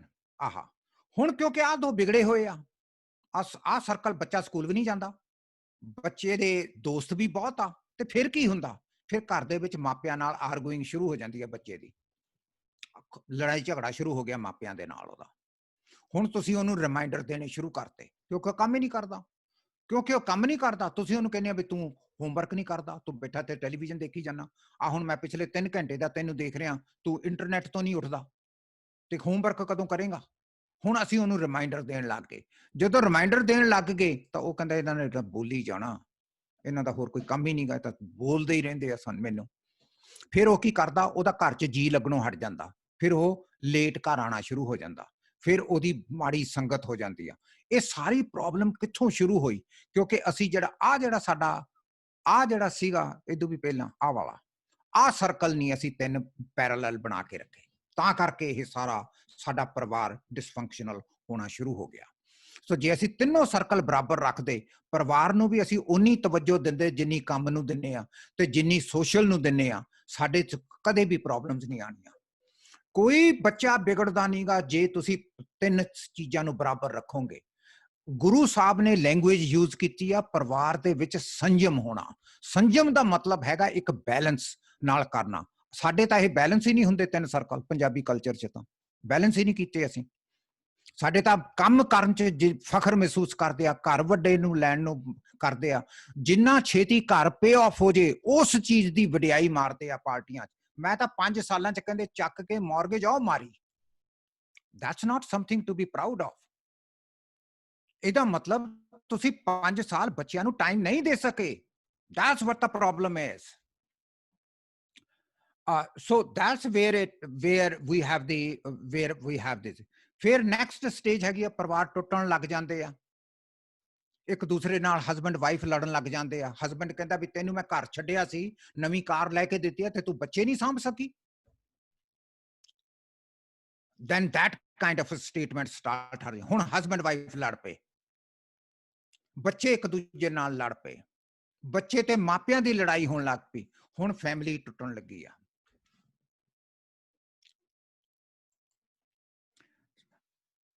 ਸੋ ਇਹਦੇ ਜਦੋਂ ਆਪਾਂ ਨੂੰ ਪਤਾ ਲੱਗ ਜੇ ਕਿ ਇਹੋ ਜਿਹੀਆਂ ਚੀਜ਼ਾਂ ਹੋਣੀਆਂ ਸ਼ੁਰੂ ਹੋ ਗਈਆਂ, ਫਿਰ ਆਪਾਂ ਪ੍ਰੋਫੈਸ਼ਨਲ ਹੈਲਪ ਲੈ ਲਈਏ। ਕਿਉਂਕਿ ਜੇ ਅਸੀਂ ਪ੍ਰੋਫੈਸ਼ਨਲ ਹੈਲਪ ਨਹੀਂ ਲਵਾਂਗੇ ਤਾਂ ਸਾਡਾ ਆ 3 ਬੈਲੈਂਸ ਨਹੀਂ ਹੋਣਗੇ। We will not be able to balance it। ਸੋ ਮੈਂ ਕਿਉਂਕਿ ਮੈਂ ਚੈਟ ਬਾਕਸ ਨੂੰ ਫਾਲੋ ਨਹੀਂ ਕਰ ਰਿਹਾ, ਮੈਨੂੰ ਨਹੀਂ ਪਤਾ। ਦੀਪਨ ਬੇਟੇ ਦੇਖੀ ਜੇ ਕੋਈ ਕੁਐਸਚਨ ਹੈਗਾ ਕਿਉਂਕਿ ਹੁਣ ਮੈਂ ਪਾਰਟ 2 ਚ ਜਾ ਰਿਹਾ presentation the. No, there isn't any question so far. Okay, so मैं part 2 ਚ ਜਾਣਾ just to talk about it। ਜੇ ਕਿਸੇ ਨੇ question ਪੁੱਛਣਾ ਤਾਂ we can still ask, I will be able to clarify। ਹਾਂਜੀ, I think some people have some question, ਅਸੀਂ ਪੁੱਛ ਲੈਣੇ ਉਹਨਾਂ ਨੂੰ। We'll just give 5 minutes for questions before we go to the Okay, Jaspreet ji, what's your question please? ਹਾਂਜੀ, ਸਤਿ ਸ਼੍ਰੀ ਅਕਾਲ ਜੀ। ਮੇਰਾ ਕੁਐਸਚਨ ਹੈਗਾ ਸੀ ਕਿ ਜੋ ਤੁਸੀਂ ਕਿਹਾ ਹੈ ਨਾ, ਵਰਡ ਟੂ ਵਰਡ ਮੈਨੂੰ ਐਵੇਂ ਲੱਗਿਆ ਕਿ ਜਿਵੇਂ ਆਪਣੀ ਫੈਮਿਲੀ ਬਾਰੇ ਸੁਣ ਰਿਹਾ ਜੀ। to be not to be ashamed of, because we are a young family, 35 years old, my husband same age, we migrated to Australia not very long, it's been 10 years only। ਦੋ ਬੱਚੇ ਸਾਡੇ ਹੋਏ, 7 ਇੱਕ 7 ਸਾਲ ਦਾ, ਇੱਕ 3 ਸਾਲ ਦੀ ਕੁੜੀ ਹੈ। ਤੇ this is something which I can predict can be the future and I don't want it, so that's why I want to stop it। Since I mentioned that I'm a kindergarten teacher, ਜੋ ਤੁਸੀਂ ਇੱਕ word ਕੀਤਾ, analyze ਕੀਤਾ, ਜੋ ਤੁਹਾਡੀ slide ਹੈ, it is a beautiful conclusion of every single thing I have seen while I'm working। ਜੀ। ਤੇ ਇਹ ਸਾਰੀ problems ਨੇ, ਇਹ ਸਾਰੇ ਚੀਜ਼ਾਂ ਤੇ ਹੈਗੀਆਂ ਨੇ। ਤੇ since I'm a teacher and I have seen the culture around here and I can understand, ਤੇ ਮੈਂ ਆਪਣੇ ਬੱਚਿਆਂ ਦੀ ਪਰਵਰਿਸ਼ ਬਿਲਕੁਲ ਹੀ ਆਸਟ੍ਰੇਲੀਅਨ ਕਲਚਰ ਤੇ ਨਹੀਂ ਕਹਾਂਗੀ, ਬਹੁਤ ਮਿਕਸ ਤਰੀਕੇ ਨਾਲ ਕੀਤੀ ਹੈ। They are very independent, their fine motor skills are really very good, everything is good. However मेरी लाइफ ਵਿੱਚ ਇਹ ਪ੍ਰੋਬਲਮ ਹੈਗੀ ਤੇ there is a huge argument and a difference of thought perspectives when it comes between me and my husband, because of course he is from India and he has no idea ਕਿ ਇੱਥੇ ਕੀ ਚੱਲਦਾ ਹੈ ਕੰਮ। ਅਗਰ for example if I am saying ਕਿ ਹਾਂਜੀ ਅਸੀਂ ਜਾਣਾ right direction, so he is also not wrong because he has not seen whatever is happening here and he ਹੋ ਸਕਦਾ ਅੱਗੇ ਤੇ he will say ਕਿ ਨਹੀਂ ਮੇਰੇ ਪੇਰੈਂਟਸ ਨੂੰ ਮੈਂ ਐਵੇਂ ਦੇਖਿਆ ਜਾਂ you know ਅਸੀਂ ਐਵੇਂ ਕਰਦੇ ਆਏ ਆ ਜਾਂ ਐਵੇਂ ਕਰਨਾ ਚਾਹੀਦਾ। So this difference in perspective is something which and this is generational and cultural difference I will say as well। ਜਿਹਦੀ ਵਜ੍ਹਾ ਨਾਲ ਇਹ ਸਭ ਇਸ਼ੂਜ਼ ਹੋ ਰਹੇ ਨੇ ਤੇ ਅਸੀਂ ਉਹਦਾ ਹੱਲ ਕਿਵੇਂ ਕਰੀਏ? ਓਕੇ, ਸੋ ਆਹ ਆਪਾਂ ਪ੍ਰੈਜੈਂਟੇਸ਼ਨ ਕਰਦੇ ਹਾਂ, then I will talk। ਮੈਂ ਮਤਲਬ ਕਿ I am more than willing to kind of hold parenting session just for parenting parents ਵਾਸਤੇ ਵੀ, ਤਾਂ ਕਿ ਆਪਾਂ ਥੋੜੇ ਜਿਹੇ ਮਤਲਬ ਕਿ 1 ਘੰਟੇ 'ਚ ਆਪਾਂ ਸਾਰਾ ਕੁਝ ਨਹੀਂ ਸੋਲਵ ਕਰ ਸਕਾਂਗੇ। ਪਰ ਇੱਕ ਚੀਜ਼ ਬੜੀ ਕਲੀਅਰ ਆ, ਪਹਿਲੀ ਚੀਜ਼ ਮੈਂ ਜ਼ਿੰਦਗੀ ਦੇ ਵਿੱਚ ਆਪਣੇ ਮਤਲਬ ਕਿ ਇਸ ਸਿੱਖੀ ਆ ਕਿ ਆਪਣਾ ਕਲਚਰ ਮੈਨੀਪੂਲੇਟ ਕਰਨਾ ਸਿਖਾਉਂਦਾ। ਇੰਡੀਆ ਦਾ ਜਿਹੜਾ ਸਾਰਾ ਕਲਚਰ ਆ, it is based on manipulation. ਜਦ ਤੱਕ ਇੰਡੀਆ ਦੇ ਵਿੱਚੋਂ ਮੈਨੀਪੂਲੇਸ਼ਨ ਨਹੀਂ ਜਾਊਗੀ, ਝੂਠ ਨਹੀਂ ਜਾਊਗਾ, ਉਦੋਂ ਤੱਕ ਆਪਣੀਆਂ ਇੰਡੀਆ ਦੀਆਂ ਕੋਈ ਵੀ ਪ੍ਰੋਬਲਮ ਸੋਲਵ ਨਹੀਂ ਹੋਣਗੀਆਂ। ਔਰ ਉਹਦੇ 'ਚ ਆਪਾਂ ਨੂੰ ਮੈਨੀਪੂਲੇਸ਼ਨ ਆਪਣੇ ਸਿੱਖ ਧਰਮ ਦੇ ਵਿੱਚ ਵੀ ਆ ਗਈ। ਮਿਸਾਲ ਦੇ ਤੌਰ ਤੇ ਆਪਾਂ ਕੁੜੀਆਂ ਮਾਰਦੇ ਹਾਂ, ਜਦੋਂ ਕਿ ਗੁਰੂ ਸਾਹਿਬ ਦਾ ਹੁਕਮਨਾਮਾ ਕਿ ਕੁੜੀਆਂ ਨਹੀਂ ਮਾਰਨੀਆਂ, ਅਸੀਂ ਮਾਰਦੇ ਹਾਂ, ਅਸੀਂ ਫਿਰ ਵੀ ਨਹੀਂ ਹਟਦੇ। ਸਾਡੀਆਂ ਮਤਲਬ ਕਿ ਜਿਹੜੀ ਮਰਦਮਸ਼ੁਮਾਰੀ ਪੰਜਾਬ ਦੀ ਆ, ਉਹਦੇ 'ਚ ਚੰਡੀਗੜ੍ਹ ਦਾ ਸਾਰੇ ਨਾਲੋਂ ਜ਼ਿਆਦਾ ਬੁਰਾ ਹਾਲ ਆ। ਪੜ੍ਹਿਆ ਲਿਖਿਆ ਉਹ ਟਾਊਨ ਆ, ਉੱਥੇ ਤਕਰੀਬਨ ਸਾਰੇ ਬਿਊਰੋਕ੍ਰੈਟਿਕ ਸਿਸਟਮ ਨਾਲ ਜੁੜੇ ਹੋਏ ਆ, ਲੇਕਿਨ ਸਾਰਿਆਂ ਨਾਲੋਂ ਘੱਟ ਕੁੜੀਆਂ ਚੰਡੀਗੜ੍ਹ 'ਚ ਆ ਮੁੰਡਿਆਂ ਦੇ ਕੰਪੈਰੀਜ਼ਨ। 785 ਦੇ ਕਰੀਬ ਇੱਕ ਕੁੜੀਆਂ ਟੂ 1000 ਬॉयਜ਼। ਇਹਦਾ ਮਤਲਬ ਸਾਰੇ ਨਾਲੋਂ ਜ਼ਿਆਦਾ ਕੁੜੀਆਂ ਮਾਰਦੇ ਆ ਪੜ੍ਹੇ ਲਿਖੇ ਸਿੱਖ। ਸੋ ਹੁਣ ਇਹਦਾ ਕੀ ਇਲਾਜ ਆ? ਇਹਦਾ ਇਲਾਜ ਬੜਾ ਸਿੰਪਲ ਆ ਕਿ ਅਸੀਂ ਮੈਨੀਪੂਲੇਟ, ਸਾਨੂੰ ਕਲਚਰਲੀ ਮੈਨੀਪੂਲੇਟ ਕਰਨਾ ਸਿਖਾਇਆ ਜਾਂਦਾ। ਉਹ ਜਿਹੜੀ ਮੈਨੀਪੂਲੇਸ਼ਨ ਆ, ਉਹ ਸਾਨੂੰ ਬੱਚੇ ਵੀ ਸਾਨੂੰ ਜਦੋਂ ਮੈਨੀਪੂਲੇਟ ਕਰਨ ਦੇ ਦੇਖਦੇ ਆ, ਉਹ ਸਾਨੂੰ ਵੱਡੇ ਹੋ ਕੇ ਮੈਨੀਪੂਲੇਟ ਕਰਦੇ ਆ।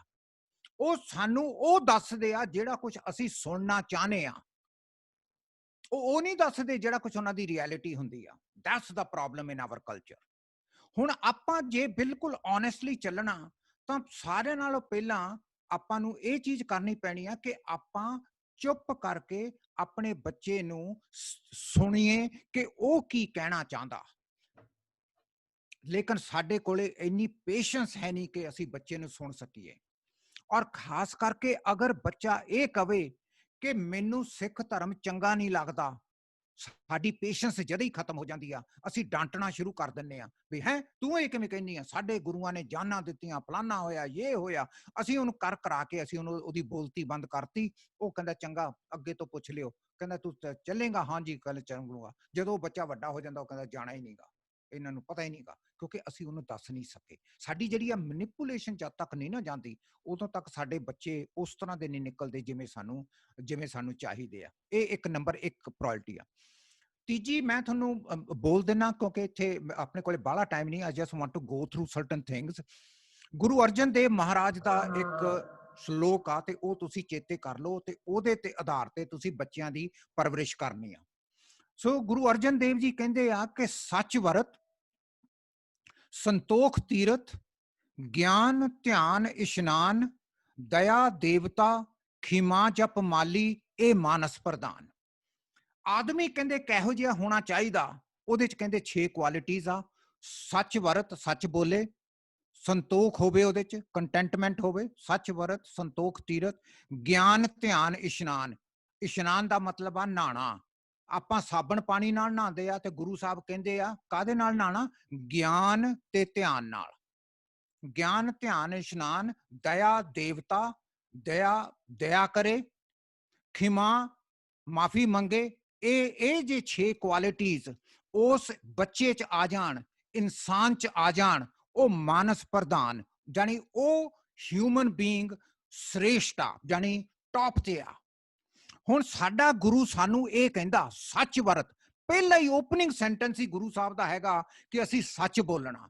ਹੁਣ ਸਾਡੇ ਚ ਹਿੰਮਤ ਹੀ ਹੈ ਨਹੀਂ ਸੱਚ ਬੋਲਣ ਦੀ। ਔਰ ਮੈਂ ਤੁਹਾਨੂੰ ਆਪਣੀ ਜ਼ਿੰਦਗੀ ਦਾ ਸੱਚ ਦੱਸਦਾ ਕਿ ਮੇਰਾ ਬੇਟਾ 18 ਸਾਲ ਦਾ ਸੀ ਜਦੋਂ ਉਹ ਬਹੁਤ ਜ਼ਿਆਦਾ ਸੀਰੀਅਸਲੀ ਡਿਪਰੈਸ਼ਨ ਚ ਚਲੇ ਗਿਆ। ਇੱਥੋਂ ਤੱਕ ਕਿ ਅਸੀਂ 3 ਸਾਲ ਉਹਦੇ ਕਮਰੇ ਦਾ ਦਰਵਾਜ਼ਾ ਲਾ ਕੇ ਰੱਖਿਆ ਕਿਉਂਕਿ ਉਹ ਹੈਵੀਲੀ ਸੁਸਾਈਡਲ ਸੀ। ਮੈਨੂੰ ਮੌਕਾ ਮਿਲਿਆ ਤੇ ਉਹ ਕਹਿੰਦੇ ਵੀ ਮਤਲਬ ਕਿ ਸਾਨੂੰ ਪਤਾ ਲੱਗਿਆ ਤੇਰਾ ਬੇਟਾ ਕਹਿੰਦੇ ਵੀ ਬਿਮਾਰ ਆ। ਕਹਿੰਦੇ ਹਾਂ, ਕਹਿੰਦੇ ਵੀ ਤੁਸੀਂ ਰੇਡੀਓ ਤੇ ਬੋਲੋਗੇ? ਮੈਂ ਕਿਹਾ ਸ਼ੋਰ, ਰੇਡੀਓ ਤੇ ਬੋਲਾਂਗੇ। ਮੈਂ ਰੇਡੀਓ ਤੇ ਬੋਲਤਾ, ਮੈਂ ਯਸ ਮੈਂ ਕਿਹਾ ਮੇਰਾ 18 ਸਾਲ ਦਾ ਬੇਟਾ ਸੀਵੀਅਰਲੀ ਡਿਪਰੈਸਡ ਆ, this is what we are going through, it's gonna take a long time for him to heal. ਉਸ ਨੂੰ ਠੀਕ ਹੋਣ ਨੂੰ 9 ਸਾਲ ਲੱਗੇ।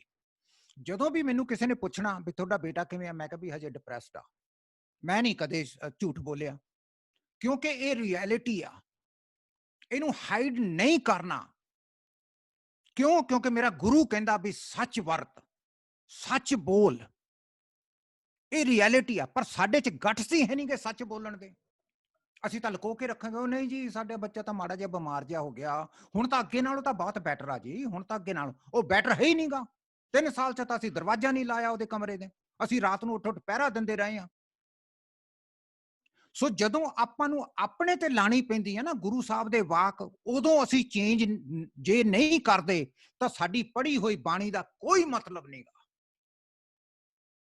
ਕੋਈ ਮਤਲਬ ਨਹੀਂ। ਸਾਡੇ ਬੱਚੇ ਠੀਕ ਹੋ ਹੀ ਨਹੀਂ ਸਕਦੇ, ਸਾਡੇ ਬੱਚਿਆਂ 'ਚ ਸੇਵਾ ਭਾਵਨਾ ਪੈਦਾ ਹੀ ਨਹੀਂ ਹੋ ਸਕਣੀ।